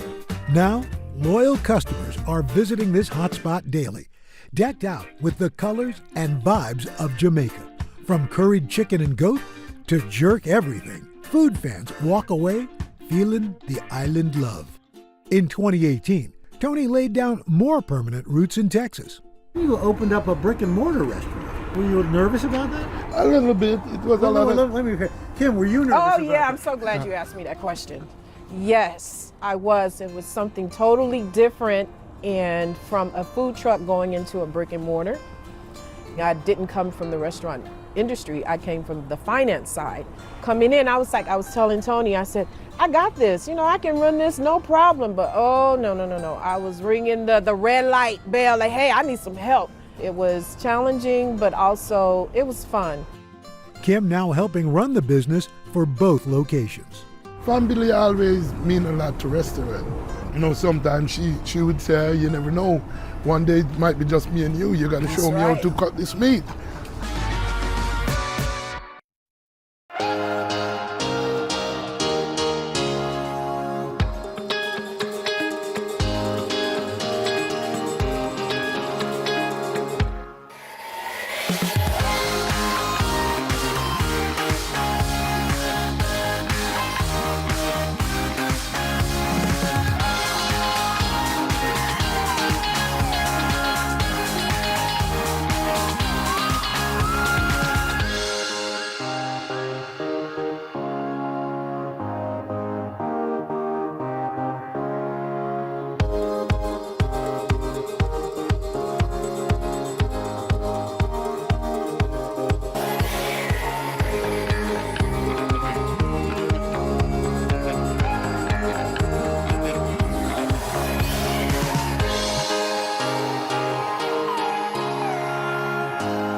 Jerk chicken and oxtail. Thank you very much, sir. Have a great day. You too. God bless. Tony Scott dishes out hundreds of plates to hungry customers each day, but he's best known for one Caribbean specialty. My mother is Jamaican, and in our house, oxtail was king. Yes. Oxtail stew, oxtail and dumpling. Yeah. Oxtail. My mom is Southern, and she actually mentioned it to me. I said, oxtail, and she just said it was a beef. So I've never really had it. And then when you first had it? It was delicious, and I eat it all the time now. That's the problem. Isn't it interesting that it was the cheapest cut of meat? Now it's considered a delicacy. You go to all these upscale restaurants, oxtail ravioli, oxtail rice, all that. It's now everybody's into oxtail. I know. No, I'm scared to go in a restaurant and not oxtail. The price is so high. Bring on the oxtail stew! Tony frequently sells out of the succulent oxtail, and it was finally time to see and taste why. Welcome to the truck, Mr. Hahn. Oh, yeah. Oh, it smells good. Smells like Jamaica. Oh, hey. This is the oxtail, the famous oxtail that everybody go crazy over. And these are like the Jamaican product seasoning that we use. This have a good flavor to it. Oh, wow. Tony's oxtails are seasoned with a spice mix that includes garlic powder, dried onion, paprika, black pepper, sugar, salt, and a few chef secrets. This is my product that I make. It's have like onion, bell pepper, Scotch bonnet pepper. Also have a little bit of garlic in there. So this is like your own concoction? Yes. And then this is another Jamaican product they call. You have our Blue Mountain coffee? Yeah. They say it's the best coffee in the world. Well, Right. this is the Blue Mountain product of burnt sugar. Oh, wow. And this is what we pour on it last. Give it that good color. Then we just mix this up. Make sure you rub it in properly. You want everything to rub into it. Normally, if you take a smell of it, even right now, Oh, yeah. you see, you can smell that flavor in it, and it don't even cook. It smells good. Right. He then lets the oxtails marinate overnight. Then they're added to a pot with water and slow cooked for several hours. This, what it comes out to be. Oh, now we're talking. For you to taste. When I came to Austin. The result, truly out of this world. You see how it fall off the bone. Oh, yeah. You know, we make sure we cook real tender because dental is very expensive. And you know, when you go to some place, you have eating that meat and you have to be here to get it off the bone. You don't do that when you come here. Good thing Tony feels like talking. I'm too busy eating. And it doesn't stop with the oxtails. How is it, Mr. Hall? That's fantastic. This is curry goat right here. Taste that. This is the jerk pork. Oh, jerk? I've never had jerk pork before. Oh. And that's also my. my homemade jerk sauce that I make. Whoa. Okay, this is the famous curry chicken. And this is the carrot. Oh, so at least I can say I have my vegetables today. Yes. Look at how tender that chicken is. Tony also serves traditional peas and rice, which brought on a wave of nostalgia. This is black bean. When you open that pot, I thought, wait a minute. Yeah. This is my mother's peas and rice. This is great. And just when I thought I'd had enough, Wait a minute, I notice. These are beef patty. I gotta try that. Oh, that's a great crust. as a reminder of how far Tony's love for cooking has taken him. If you look up here, you see these little pots. This pot right here is when I just started out. This is what I usually cook rice into. Wow.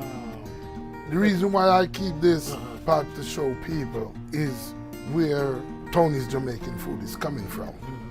So what would you tell people who are thinking they've got a dream, they want to start something like you did? What would you tell them? First, you have to motivate yourself to do it. And never give up on your dream. My mama always tell me, don't make nobody tell you you can do nothing. Tony, thank you so much. It's a pleasure, Harley. It is nice meeting you. It feels like I'm back in Jamaica. I'm glad you have that feeling. Everything going to be all right.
Just a few miles from the hustle and bustle of downtown Austin is Mekong Beastro.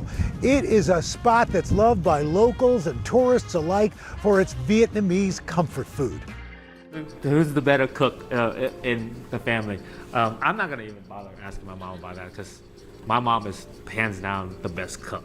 Coi như là con tôi nói thằng này nấu ngon nhất. Chef Will Hyun and his siblings opened Mekong Beastro to honor their mother, Ann Hang, a refugee who fled Vietnam after the fall of Saigon and working tirelessly to provide for her family in the United States.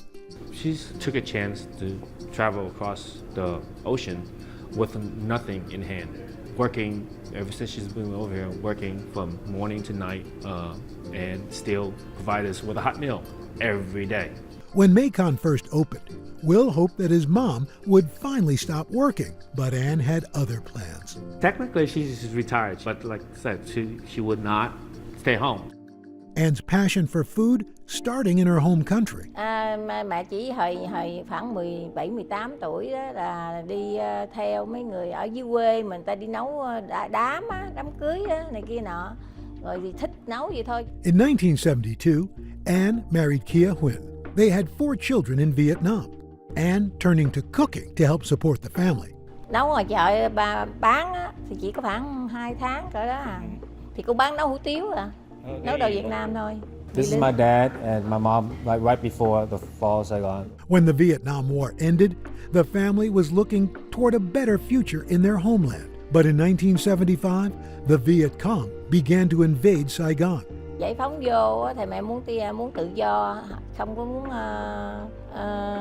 ở bên Việt Nam nữa, muốn đi tìm tự do.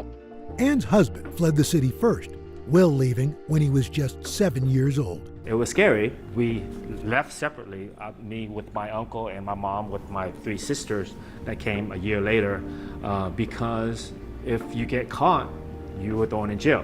Luckily, we made it out. We were rescued by cargo boats, but they rescued us. They took us to the Malaysian refugee camp. Will and his uncle secured refugee status, eventually reuniting with Will's dad in the U.S. In the years spent apart from his mother, Will began experimenting in the kitchen with a little nudge from his uncle. He told me that, there's only 2 of us. You're gonna have to do your share, so learn to cook something. In 1983, Ann made the journey to the U.S. with her daughters. Đi vượt biên thì nó đi tàu nhỏ thì nó cũng hơi khó khăn, nhưng mà qua được tới ấy rồi đoàn tụ gia đình thì rất mừng. Tại vì chồng con gặp lại mặt chồng con hết, thành ra rất là sung sướng. But adjusting to a new country as refugees was a struggle. When we came over, nothing in our pockets. We relied on government assistance a little bit. Luckily, she's a great cook. So it wasn't bad for us at all. Growing up, that's how she shows us that she loved us by putting all that love into the food. The family moving from Houston to Louisiana, finding work in the seafood industry. But Will wasn't so happy living in a small town. When his uncle invited him to attend high school in Austin, Will said yes right away. I fell in love with Austin. The beautiful lakes, the miles of trails, the music scene. What's there not to love? Austin's vibrant culinary scene struck a chord. After high school, Will found work in several restaurants, dreaming of being able to showcase his mom's cooking. In 2015, the entire family moving to Austin. But Ann still wasn't sure about opening a restaurant. Asked her many times in the past to do something like that. She's dead set against it. She said it's just way too much work. Eventually, Ann agreed to share her recipes for just one reason, her family. Thích làm với con cái mới lên hết cho con. Chứ giờ lớn tuổi rồi thì cũng còn sống được bao lâu nữa. Thì là giờ cho con được là ngày nào thì hay ngày nấy, thì hết cho con mình ngày nào thì hay ngày nấy thôi. She's emotional because she basically she's doing everything for her kids. The first dish Will added to the menu, his mom's pho. So pho, at a restaurant is basically how we do pho at home. When we cook pho at home, it's a big pot that's gonna feed us for at least 3 days. We have pho for breakfast, we have pho for lunch, we have pho for midtime snack, we have pho for dinner, and pho at night for snack at night, until the pot's gone. With the help of his family, Will created several new dishes. Our menu does incorporate a lot of fusion Asian dishes, and that is because of the family business. My mom's a cook, I cook, my sister cooks, my brother cooks. Second beef dish was something that I've tried out. I consider myself a Texan. We love beef. It's a dish that my mom and I collaborated together to put out. Basically, just cubes of real nice tender beef that's been flashed in a wok. It's been 6 years since Mekong Beastro opened, and Will and his mom still love working together. Làm ăn gia đình thì cái này cũng như giúp cho con thôi. Thì thấy nó tự xúc động rồi mình ấy vậy thôi, chứ mà đâu có biết làm sao giờ. Mình thấy hy sinh cho con mình được thì ngày nào thì hãy ấy vậy thôi. Mình thấy nó xúc động vậy thôi. I admire her greatly. The courage it takes just to make that journey and to just stick with us no matter thick and thin. She's my hero. She really is my hero.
Using food to bring younger generations closer to their heritage happens in families all across America.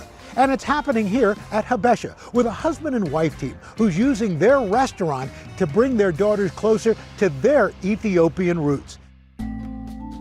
We want, more than anything else, people to be familiar with not just Ethiopian food, but Ethiopian culture. My name is Ine Fantu. This is my wife, Salama Beben. We ran an Ethiopian restaurant called Habesha in Austin. When it opened in 2013, Habesha was the second Ethiopian restaurant in Austin. People, they come in here, we give them the food, they said, "Where's the fork? Your hands." Ethiopian food is eaten with injera, a fermented flatbread made with teff, a gluten-free grain. You'll see a family dining, and everyone is on their phone eating and really not enjoying the event. Not you cannot here. do that in Ethiopian restaurants. You have to use your hands. You can't. Both of them. That emphasis on family is everywhere in Habesha, from the Ethiopian art and decor to Yidni and Salam's daughters, who can often be found studying at the restaurant. I think I was like around 4 years old when we opened, so like this is like my second home. Salam and Yidni were born and raised in different parts of Ethiopia. In the 90s, they left Africa to attend college here in the United States. Yidni immigrating to Texas, Salam to Maryland, where her family owned an Ethiopian restaurant. A chance meeting bringing them together. My dad was visiting a friend dining at her family restaurant, and she happened to be the waitress. And he overheard a music playing and asked her, "Hey, where could I get this CD? And she was nice enough to grab the CD and hand it to him.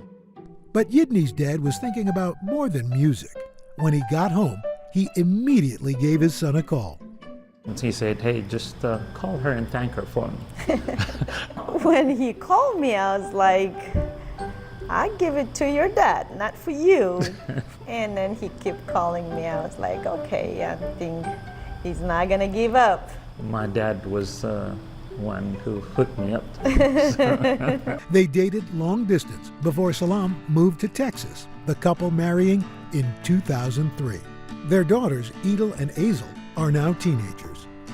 I feel like we've always been around food. My mom's always cooking. For me, I love her pancakes. She makes the best pancakes. Salam left the restaurant industry to focus on parenting, but Yidney knew his wife's heart was in cooking professionally. What I saw in her was the passion to own her own business. I really want to open a restaurant, and I love the customer service and cooking.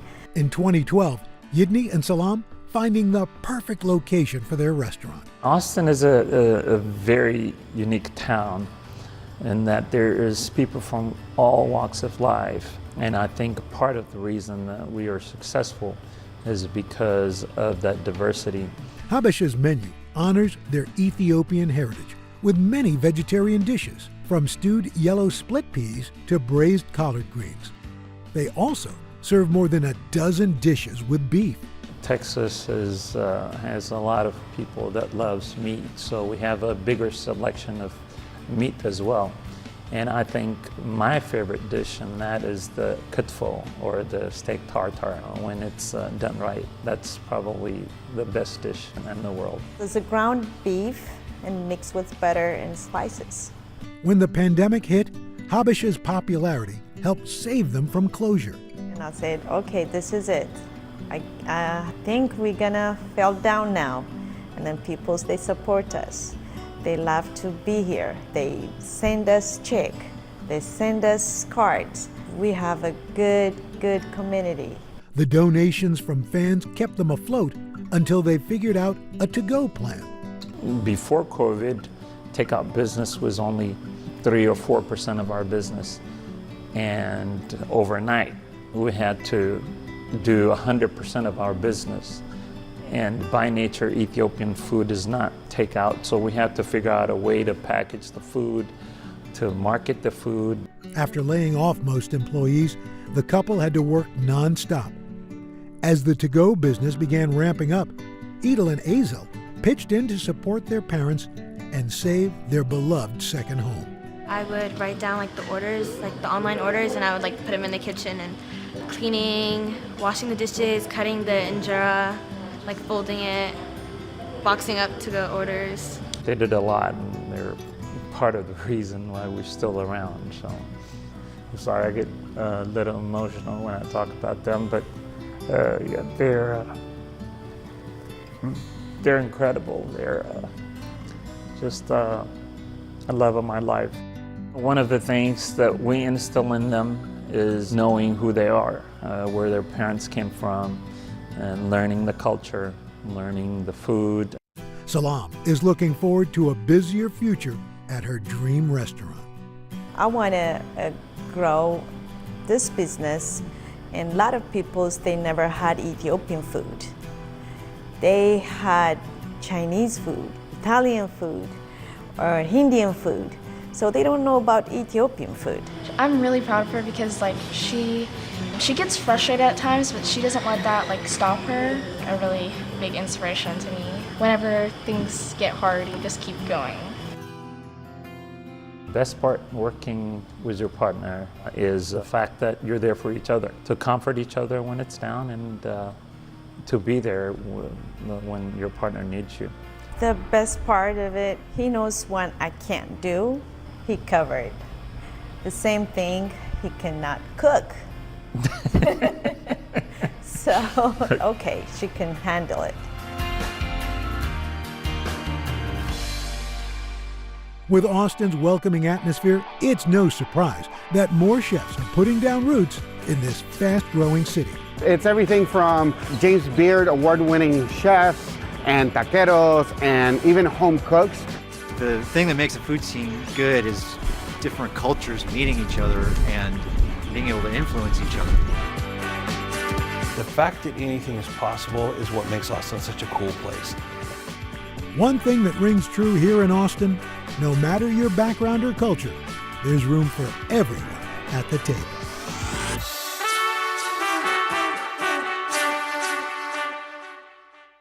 New York City is home to so many iconic foods, but when the city that never sleeps wakes up for breakfast, they want a bagel with a cream cheese schmear piled high with lox. There's no other city that makes a bagel like a New York City bagel. I have not had good bagels in any other city. I came out the womb eating bagels. It's time to head out of Studio 1A and hit the road for a new kind of culinary adventure. Follow me as I taste some of the most iconic foods around the country and meet the families behind them.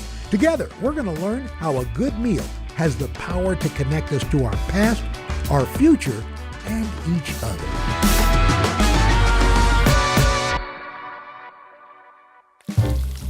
If New York's known for anything, it's its bagels. And we got them all. Everything bagels, rainbow bagels, pumpkin bagels, croissant bagels, and of course you can't have them without a schmear. While the bagel first came from Poland, many food historians say its pairing with salmon and cream cheese originated right here in the Big Apple. In this town, few specialty food shops are as beloved and as historic as Russ and Daughters. I've been waiting in line probably 15-20 minutes, but it's definitely worth it. I like the contrast of the flavor. It's like a nice little bagel with salty lox. Something about the salmon and cream cheese together, like I try to make it at home, but it's nothing compared to Russ and Daughters. They've been serving premium smoked fish to hungry New Yorkers and folks from around the world for over 100 years. Just a few blocks from the store is the Russ and Daughters Cafe.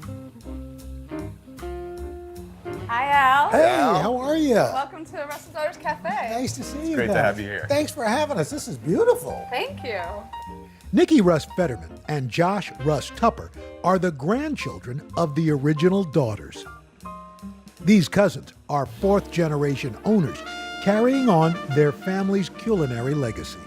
So this is Russ and Daughters. This is our great-grandfather, Joel Russ, who started the business, his wife, Bella, and his 3 daughters. Josh and I have the same grandmother, Anne. She was the youngest of the 3. Was it unusual at that time for you, because you usually would see so-and-so and sons, but to see Russ and Daughters? Very unusual. But, I mean, honestly, if he had had sons, it probably would have been Russ and Sons. Well, thank goodness he did. We like to think of him as a feminist, but he was a good businessman. Joel Russ immigrated from Poland in 1907. And he started just standing on the streets of the Lower East Side selling schmaltz herring out of a barrel. And a family could feed itself for 2 nights with 1 fish. In 1914, he opened his first brick and mortar shop, J. Russ National Appetizing. Joel and his wife had 3 daughters, Hattie, Ida, and Ann. When they turned 11, each daughter began working with their dad. What was their relationship like with him? Because he's your dad, but he's also your boss. Your boss. Yeah. And I think he cared more about being the boss and the shopkeeper. He was a new immigrant to this country who was just trying to survive and make a place for his family. And that was his focus. And he saw his children as cheap labor. The sisters grew up learning all aspects of the business. In 1935, Hattie, Ida, and Ann became Joel's partners.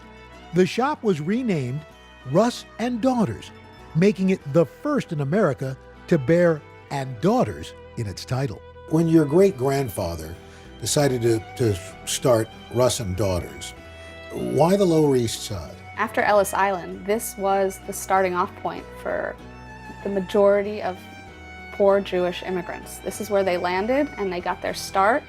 And so he was just feeding basic food to other poor immigrants like himself. At the turn of the century, this neighborhood was one of the most densely populated places on the planet. Many immigrants from all around the world lived in overcrowded tenement buildings. the conditions having a profound impact on their diets. One of the things about Lower East Side Jewish food is that a lot of food wasn't made at home. When you don't have running water and when you don't have electric or gas stoves, it's really hard to do very much cooking. And so for women who are responsible for feeding their families, they had to get food from push carts, from restaurants, from bakeries. Joel Russ was one of many vendors catering to this new population. I've always been curious, how did it come about, or from what you've heard, that somebody thought, hey, you know, here's this round bread, we'll put some fish on it, but oh, by the way, before we do, let's put some cream cheese, some dairy on it. Yeah. First of all, Russ and Daughters is the torchbearer of what's called appetizing. And this is a food tradition born here in New York, and it's the sister food tradition to delicatessen, both of which come up through the Jewish kosher dietary rules. You have to separate fish and dairy from meat.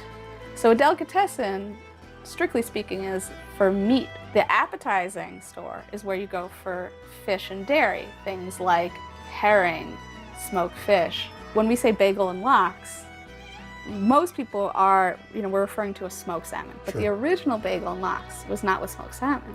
Technically, lox, or belly lox, is salmon cured in salt, which preserves fish without refrigeration. There's no smoking involved, and it's incredibly salty, so it pairs perfectly with tangy cream cheese. But who was the first person to put lox on a bagel? So no one really knows how bagels, lox, and cream cheese all came together. We know that bagels come from Eastern Europe. We know that lox kind of comes basically from Nova Scotia, kind of. We know that cream cheese is an American food. But what we know is that these things come together as part of a compromise between different generations of American Jews. Jewish law prohibits cooking with most heat sources on the Sabbath, so the combo of bagels and lox created a filling meal for observant Jews to enjoy on the day of rest. It's good for a family, but you or your daughter-in-law didn't have to be spending the previous day cooking. As one of the country's oldest appetizing stores, Russ and Daughters has been serving kosher meals for generations, and the weekends are still their busiest days. I can't think really of anything that's more New York than lox and bagels. I agree. I think that this is a food that came up through the Eastern European Jewish immigrants to New York. But now it's transformed and just become New York food. It belongs to all New Yorkers.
In the United States, women own less than 20% of all businesses. At the iconic Russ and Daughters, co-owner Nikki Russ Fetterman is building on the legacy of her grandmother and great aunts. Growing up, you followed in the footsteps of strong women who may not have chosen this, but took it on and obviously made it really successful.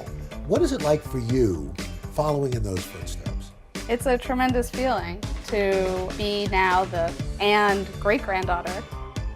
Justice Ruth Bader Ginsburg was a good customer of ours. Her family came from the Lower East Side, and she once said that before she knew the word feminist, when she looked up at the sign, Russ and Daughters, she understood that women could have an impact. Your family's business, Russ and Daughters, has survived 2 world wars, a depression. You're here in the shadow of the World Trade Center. Yes. Why has this place been able to not just survive, but thrive? I think because in each generation there has been someone who wanted to do this.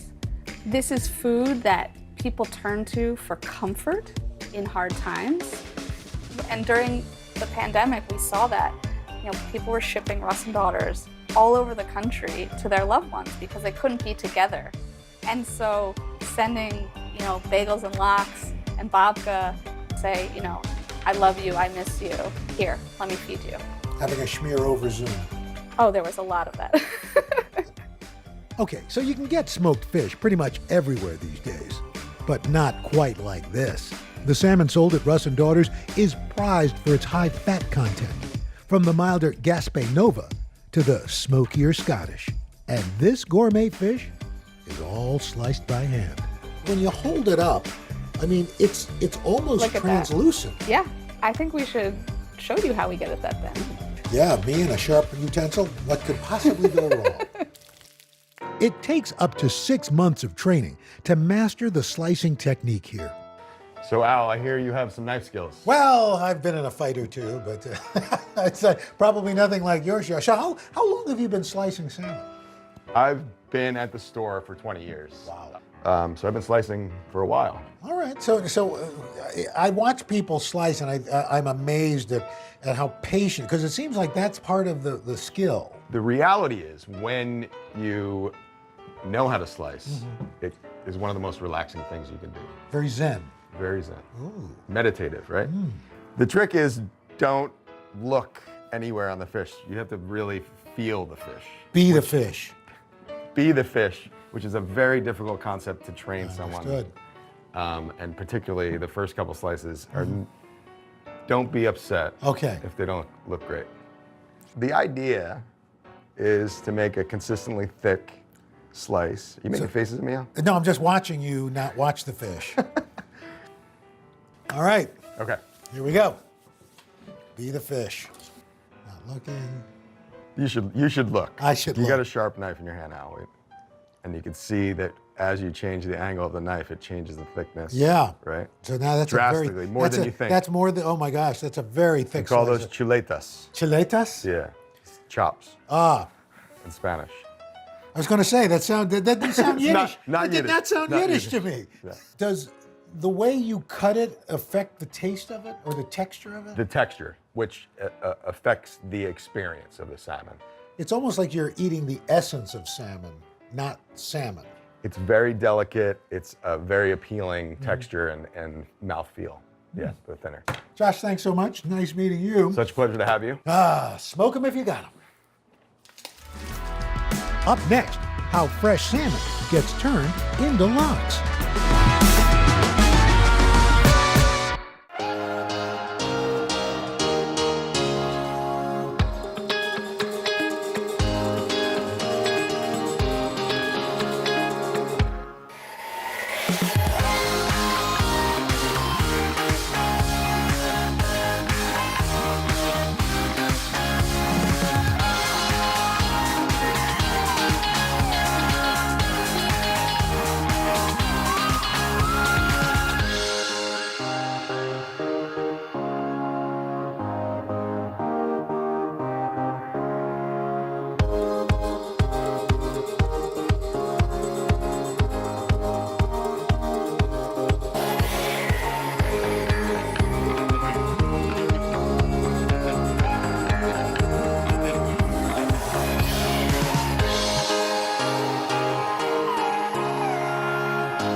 I'm here at the Acme Smoked Fish Factory. Now there is something fishy going on in there, and you better believe I'm gonna find out what it is. The folks at Acme process, smoke, and pack nearly 8 million pounds of fish every year. They sell to eateries all over the country, including Russ and Daughters. It smells of smoke and it smells of fish. That's the way it's supposed to be. It smells like New York City. Yes. All right, so as you know, in any food plant, food safety is of paramount importance. Right. I see you got your boots on I here. just happen to be wearing these. Awesome.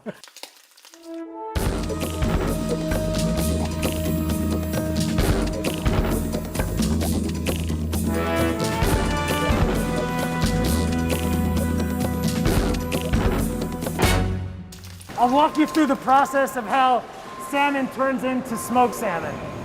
Adam Kaslow is the 4th generation owner of Acme Smoked Fish. His great-grandfather, Harry Brownstein, started selling fish after immigrating from Russia to Brooklyn. Harry started in the smoked fish business in the early 1900s, in 1906 to be exact. Out of a push cart? Out of a horse-drawn wagon. Wow. He would go around buying fish from different smokehouses throughout Brooklyn and Queens and had himself the sales route. You know, he worked close to 45 years. I mean, his dream was to open up his own smokehouse, and it took him 45 years to finally achieve that. Wow. Adam now runs a massive smoked fish empire, supplying many of New York City's popular bagel shops, from H&H to Essa Bagel. Acme also selling to national grocers like Trader Joe's. At the end of the day, it's all about the fish. We bring in fish from all over the world. Smoked salmon is probably the most popular thing that we make, and our salmon come from different places: Norway, Scotland, Chile, and Alaska. It can take up to 5 days to make smoked salmon. Every order is made to the buyer's tastes, from the type of salmon to the curing method. The first step, cutting a whole fish into fillets. Whoa! Yeah, so this is a 12-kilo whole salmon that I caught over here in Long Island Sound. No, I'm just kidding. This is an Atlantic salmon. It's farm raised. We use Atlantic salmon because it has the most fat, and fat equals flavor when making smoked salmon. Right. So what are you cutting out the backbone there? Yeah, this is the bone. Carving into a fish this size requires expert hands. After the fish is filleted, it's preserved with salt. The fish is then treated with a wet brine or a dry cure. Okay, so let's dry cure some salmon. Good. First thing, we're gonna get it onto the raft. Okay. So, see if you can pick up this salmon, grab it by the tail. Okay. Grab with your other hand. Underneath.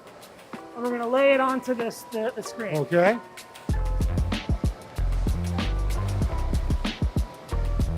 Perfect. Great. Step 2, we're gonna grab a handful of salt. So it's just a thin layer. Yep. Right along the top of the dorsal. Like kind of down the center line, I suppose. And we'll give it a nice love tap. That's it? That's it.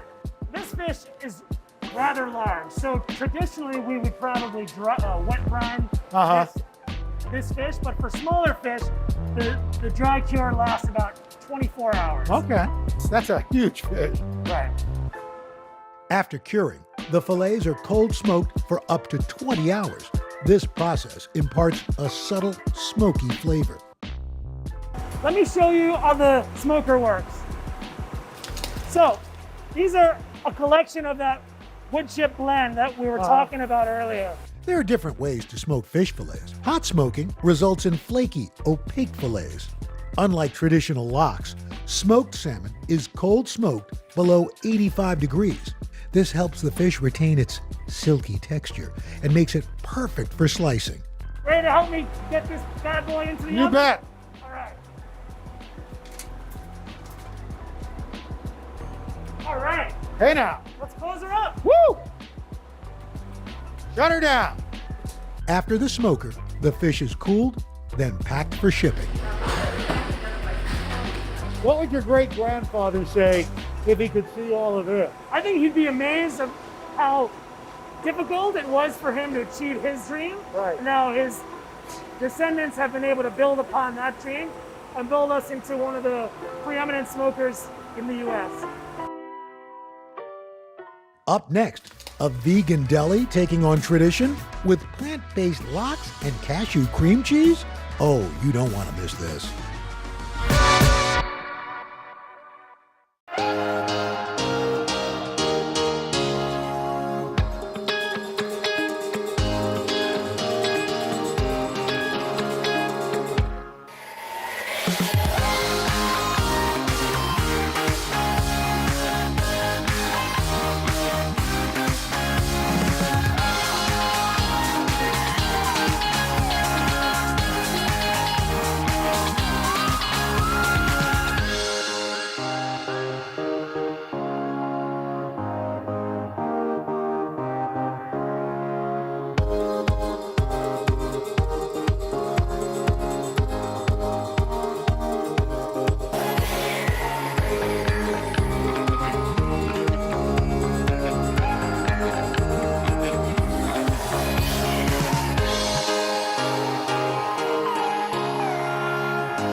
Back on the Lower East Side, two sisters, inspired by their Jewish heritage, are on a mission to make the food they loved growing up in a more sustainable way.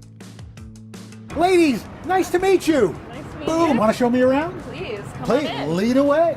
Erica and Sarah Kabursky are the co-owners of Orchard Grocer, an entirely vegan market inspired by classic delicatessens. This is our Alchemy cashew cream cheese. They want to make the vegan lifestyle easier for all. Right after college, they opened their first business, a shoe store called Moo Shoes.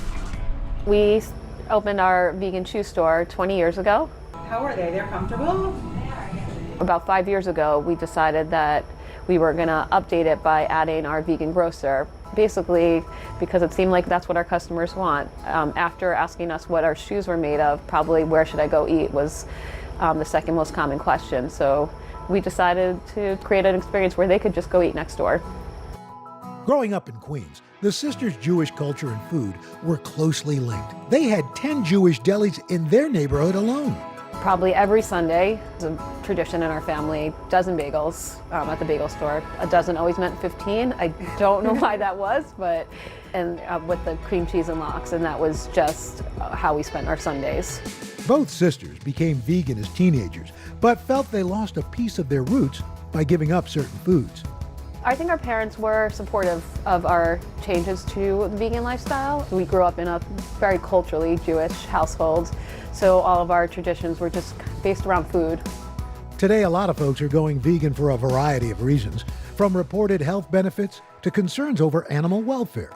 For the sisters, it's also a matter of global importance. We're watching climate change happen right now, and I think that's causing a lot of people to think twice about what they're eating and how they are contributing. So it makes sense to us that it is becoming so mainstream. In 2017, Sarah and Erica saw not just an opportunity to satisfy a growing market, but to pay homage to their Jewish roots. We wanted to have a good sandwich selection that really epitomizes like New York deli food. So obviously a bagel and lox was going to be there. Orchard Grocer sells a variety of vegan sandwiches, including Reubens and tuna melts. But the sisters are most passionate about serving up a sense of nostalgia. People are so worried about giving things up. So I think just creating those alternatives and just something that people are familiar with and gives them that feeling of home. Yeah, like we haven't had to give up our Sunday tradition of bagels and lox. To help make their unique deli a reality, the sisters hired vegan chef Nora Vargas. Nora shares a passion for plant-based foods. She also knows how to turn carrots into salty lox. How did you come up? I mean, you have to think, okay, what can mimic a smoked salmon? Yeah. And so how did you, was it look like you thought, well, the only orange vegetable out there Exactly. other than a sweet potato is carrot. We know the texture that we need to go for. We know the flavor that we want to go for. So we started with the color and then we just kind of built it from there. Okay, so let's get started. I'm Let's do really it. fascinated. Okay, all right, I'm excited. So we have prepared, what do we have, maybe 10 pounds of carrots here Wow. for you. These are huge. These would have been huge carrots. Seriously, yeah, like Wow. the size of my forearm. But you have sliced them very thin on a mandolin? Yes, yeah, Okay. exactly. All right, so we're all gloved up and we are going to, the next step in this process is to apply our rub Okay. to our carrots. So in here we have a mixture of sugar, salt, and the rest I can't tell you about. Oh, it's a secret kind of Exactly, thing. So yeah. this would be kind of like the brine that you would use, the dry brine that you would use Yes. on fish. Exactly. Except yeah. it's going on vegetables. Yeah, we got our inspiration for a lot of different components of this recipe from the way that you would actually prepare fish if we were preparing fish and not carrots. Right. Coat everything. Interesting. Oh no, don't smell it. Don't figure out the secret just by I'm- smelling it. Okay, now. Because if I figure it out, she's going to have to kill me. So I'm just gonna start rubbing, just smushing everything in there. Once we get everything coated, we would let this sit for 3 to 6 hours, probably. Okay, great. So I think we nailed it. Okay. In here, That's another secret ingredient? Definitely. Jeez, Yeah, but I can a tell lot you. of secrets here at Orchard. I'll tell you a little bit. Okay. Okay, so it's a combination of olive oil and aquafaba. Aquafaba? Yeah, are you familiar with that ingredient? I don't know.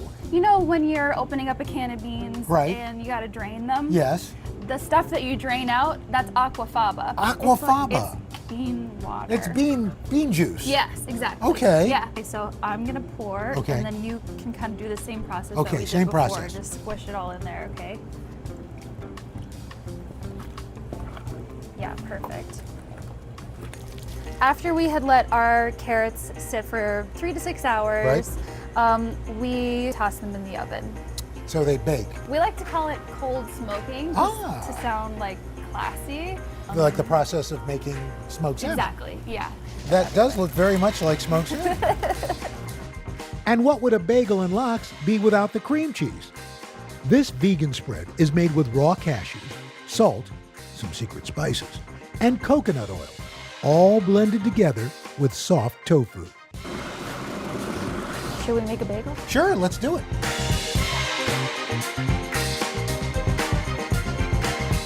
Chai talking. Cheers. This is a really terrific idea. Thank you. Thank you for opening my eyes. Oh, thank you so much. I appreciate it. That Yeah. was fantastic. Okay, a great way to finish things up. I mean, we've seen the history, we've gone to the past, we were in the present, and you have brought us the lox and bagels of the future! A bagel with cream cheese and smoked salmon is a uniquely American combination.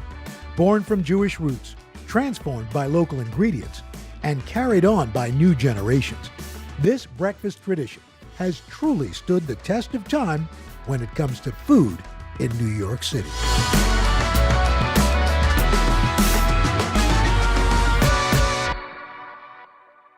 In the 1950s, 60s, and 70s, Black-owned restaurants weren't just places to get a meal, several becoming crucial meeting spots for activists at the forefront of the civil rights movement. And the families still operating these restaurants today are committed to honoring their historic legacies.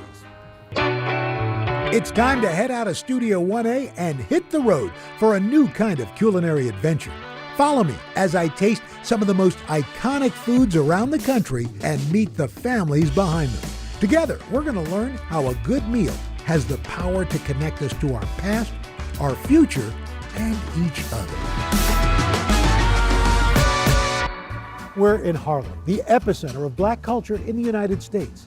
Now, many historians agree the Harlem Renaissance paved the way for the civil rights movement of the 1950s and 60s.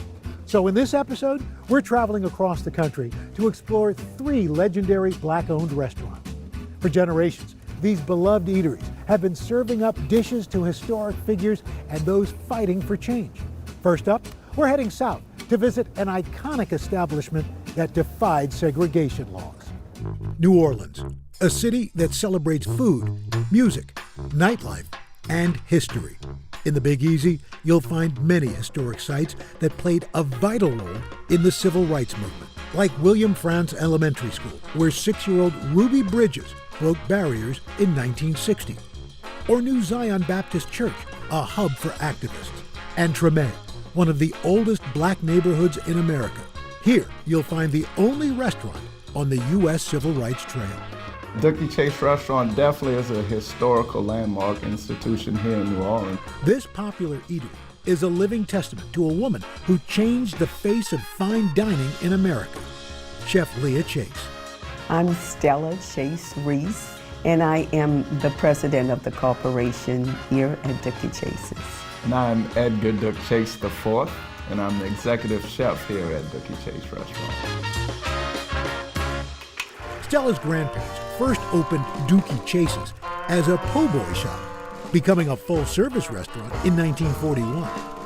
African Americans didn't have that place to celebrate birthdays, to celebrate promotions, to celebrate good grades, weddings, proms.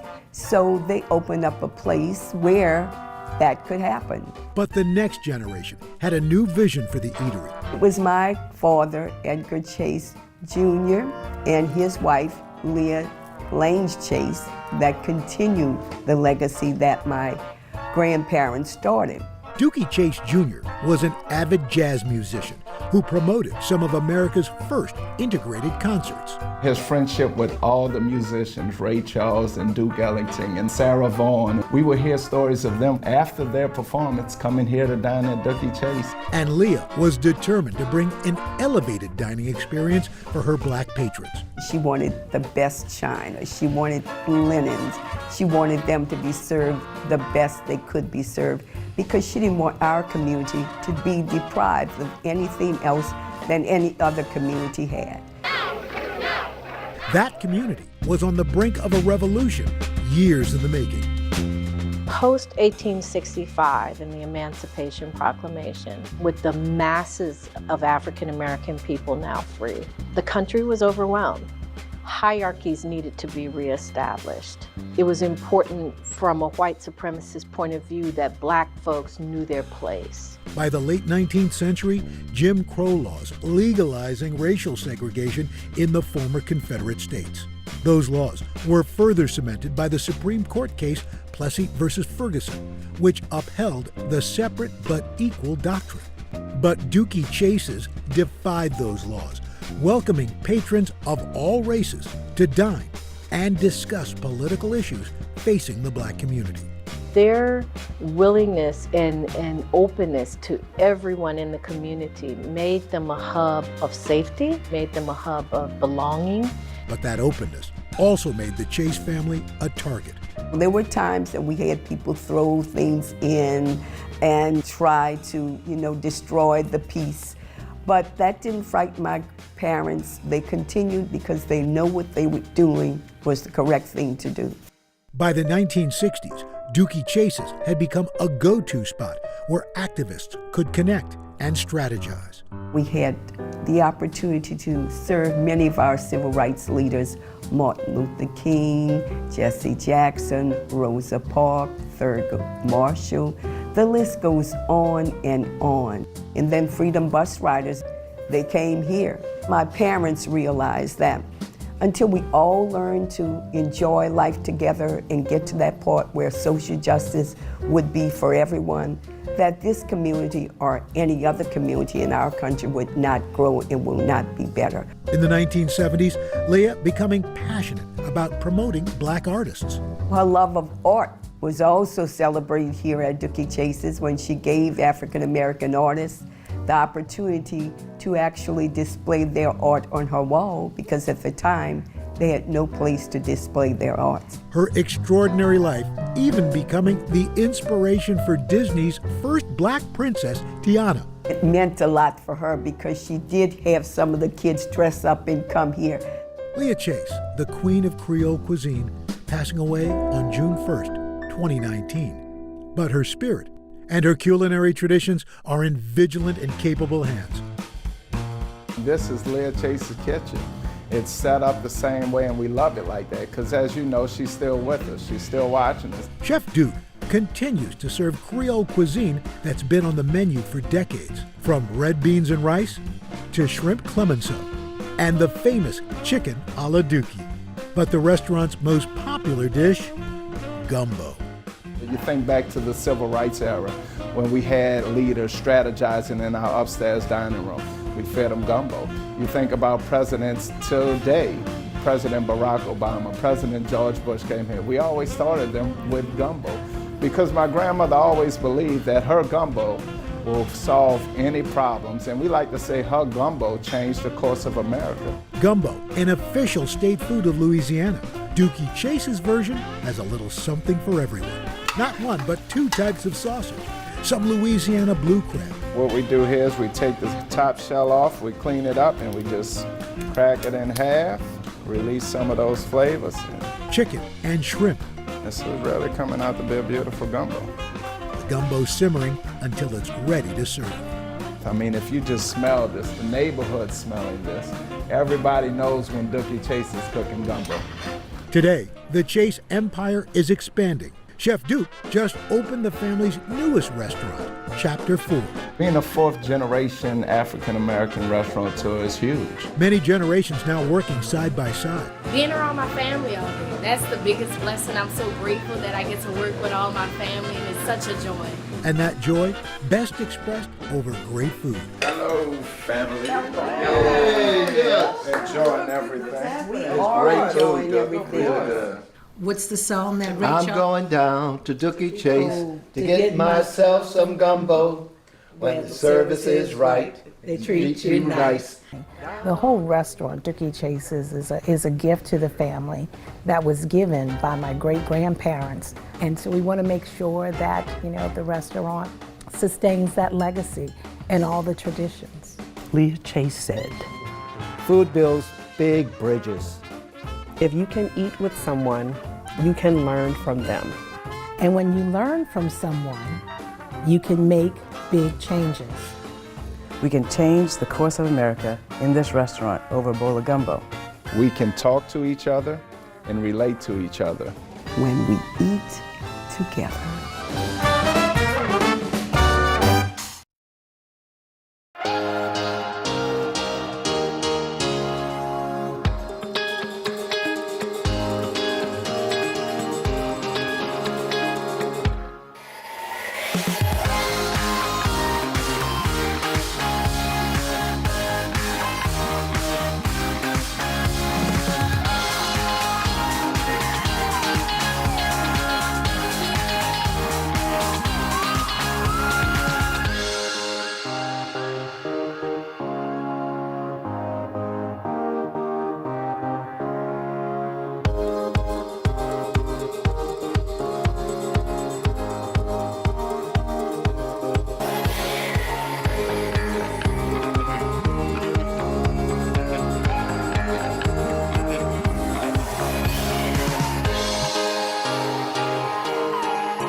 A trip to Harlem just wouldn't be complete without a meal here at Sylvia's restaurant. This neighborhood institution has been serving up soul food since 1962. And what started as a small luncheonette has now become a family empire, beloved by tourists, locals, and plenty of famous faces. The cornbread was sweet, it was warm, and it just reminded me of home. It took me back to my grandmother's cooking, so I really enjoyed it. What brought me here today was that I was hungry and wanted some good soul food. So where do you go in Harlem? Sylvia's. Soul food is the cultural identity marker that really symbolizes our journey as a people living in America. Triness Woods Black is the granddaughter of the legendary queen of soul food, Sylvia Woods. Sylvia grew up in Hemingway, South Carolina, where she met her love, Herbert Woods, when they were 11 and 12. They fell in love picking beans after school. But this entrepreneur-to-be wasn't content with life on the farm. My grandmother, she came to New York when she was 16. She knew that this was a place that was more palatable for African Americans to really live. Sylvia and Herbert were among the estimated 6 million African Americans who left the Jim Crow South during the Great Migration. They came, north to escape all of the atrocities that were happening and to really be in control of their lives. If you were Black, Harlem was the place to be. Sylvia finding work at a diner, Johnson's Luncheonette, which she eventually purchased from the owner with a loan from her mom. Mr. Johnson knew that my grandmother would make it. And on August 1st, 1962, Sylvia's restaurant was born. As the cultural center of Black America, Harlem became a crucial site for demonstrations and organizing by leaders like Martin Luther King Jr. and Malcolm X, according to Professor Psyche Williams-Forson. The heart of civil rights is America, because it wasn't limited to one area.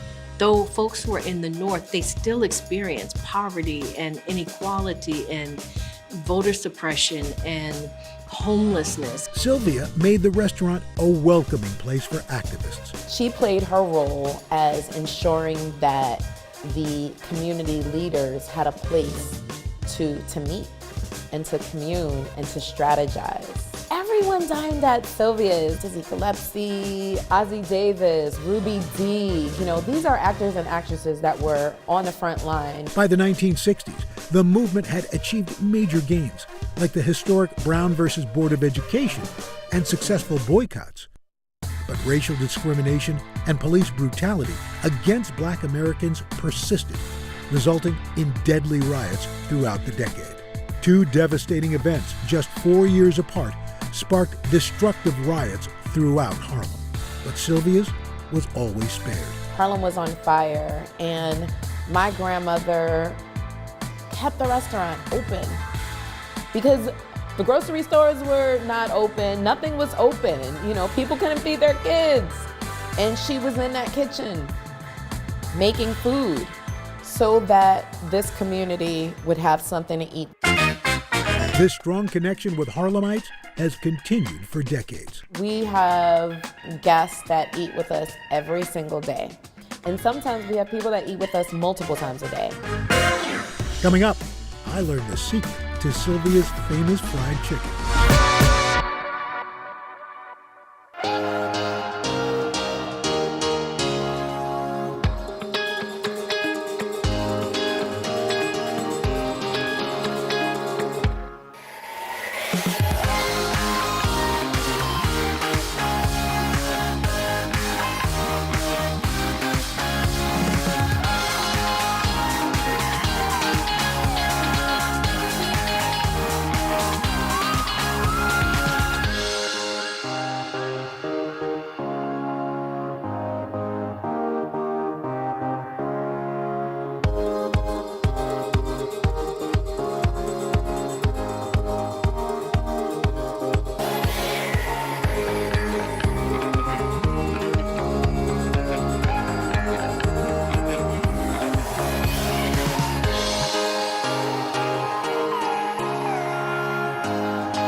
Sylvia's in Harlem has been serving up soul food since 1962. And this native New Yorker couldn't wait to get back into their historic dining room. Oh, wow. It's so good to see you. It's been so long. It's been way too long. Missed you. I've missed you too. But you know what? The good thing about Sylvia's is it's like I saw you yesterday. It's coming home. It's coming It's home. coming home. The dining room walls showcasing famous faces and political figures, along with treasured memories.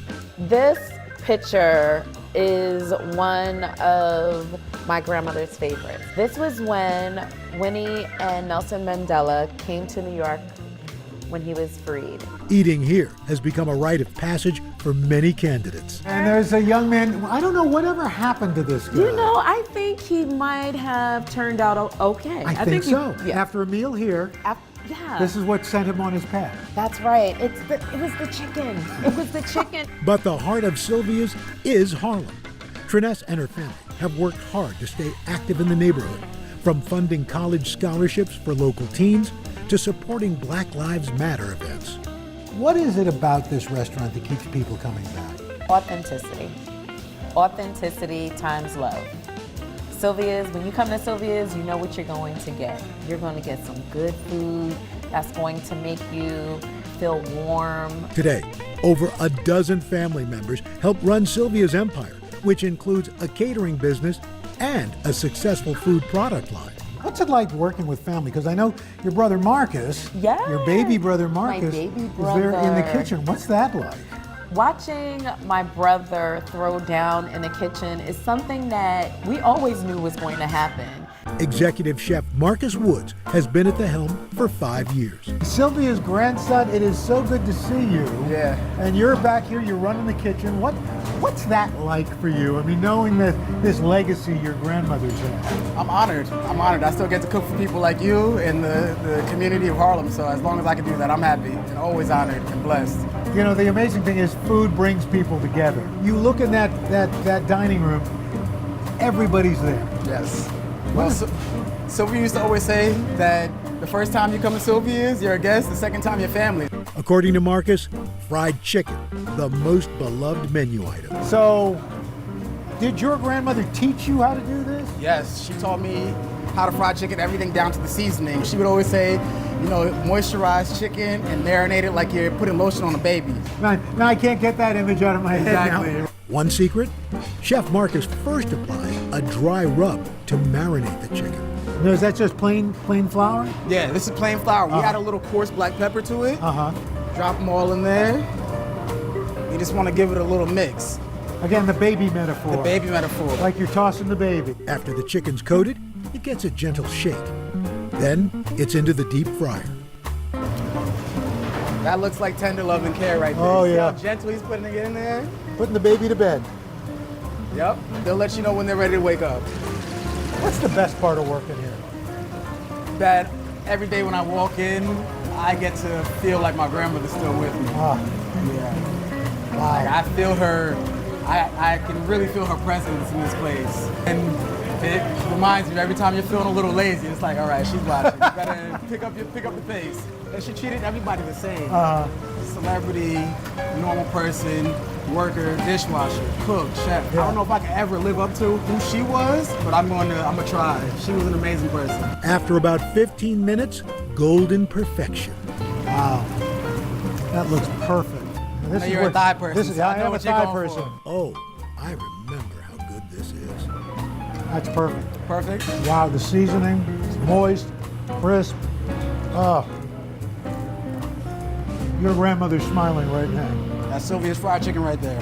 You treated the baby well. Mm-hmm. Marcus, this is fantastic. It's so great to see you. Yeah. If you don't mind, I'm going to take this piece to go. Oh, I'm gonna pack up a whole bunch for you. Thank you.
Welcome back. In Oakland, California, Lois the Pie Queen has been serving up Southern specialties, hospitality, and of course, fabulous pies since the 1950s. But it's more than just a space for delectable food. It's a well-known hub for political activists, artists, musicians, and everyday folks to meet, mix, and collaborate. Come on down to Lois the Pie Queen. Get your breakfast on and your mean green. Lois the Pie Queen is serving up much more than brunch staples.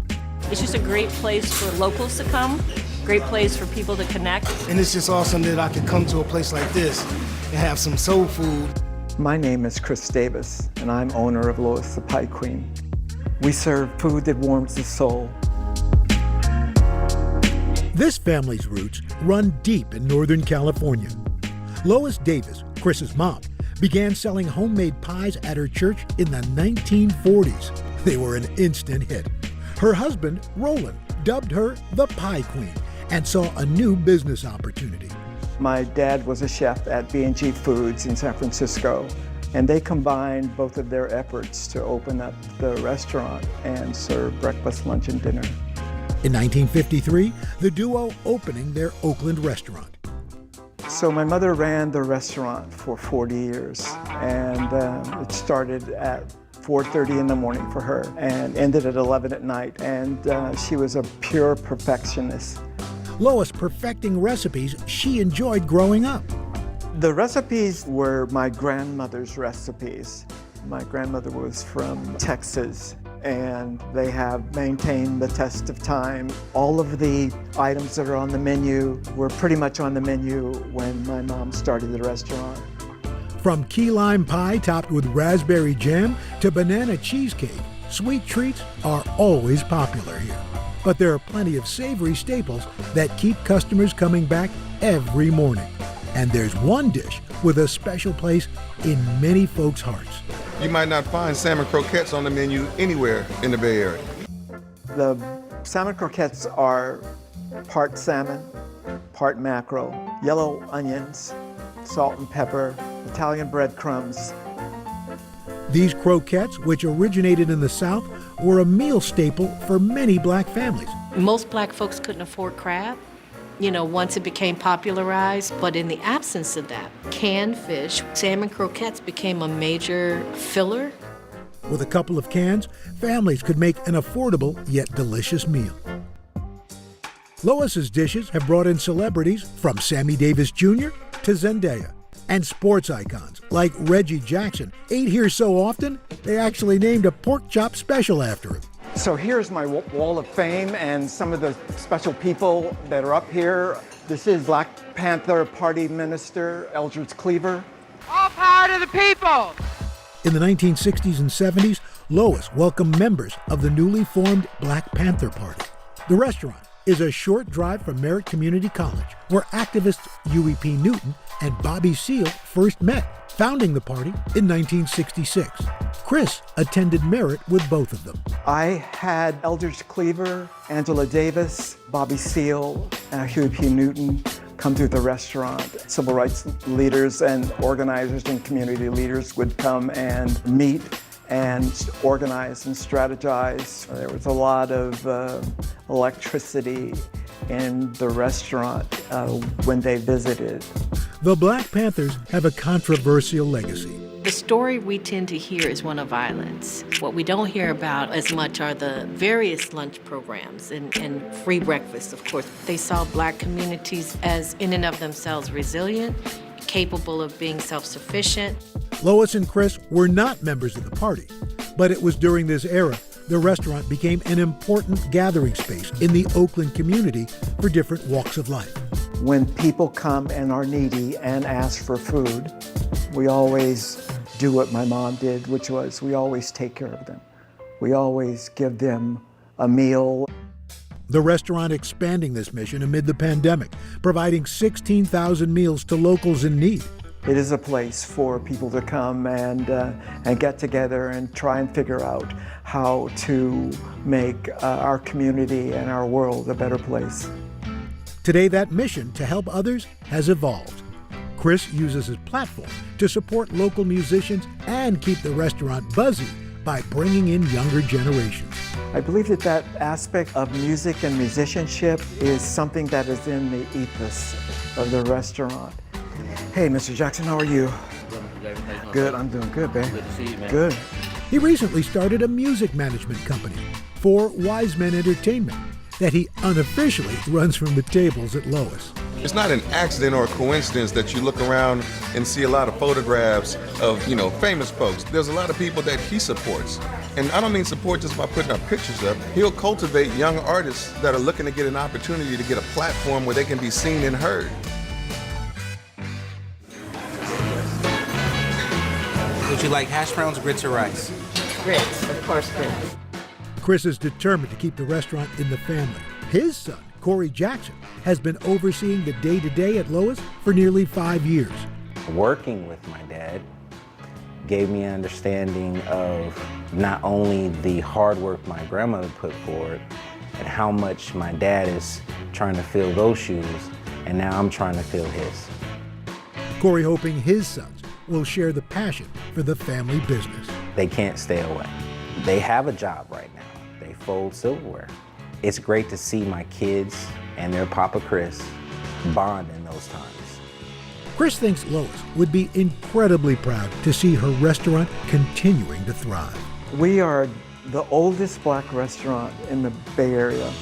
It is a tribute to my mom's efforts to support her community and to create a place that was a home away from home and a place that served food that warmed the soul.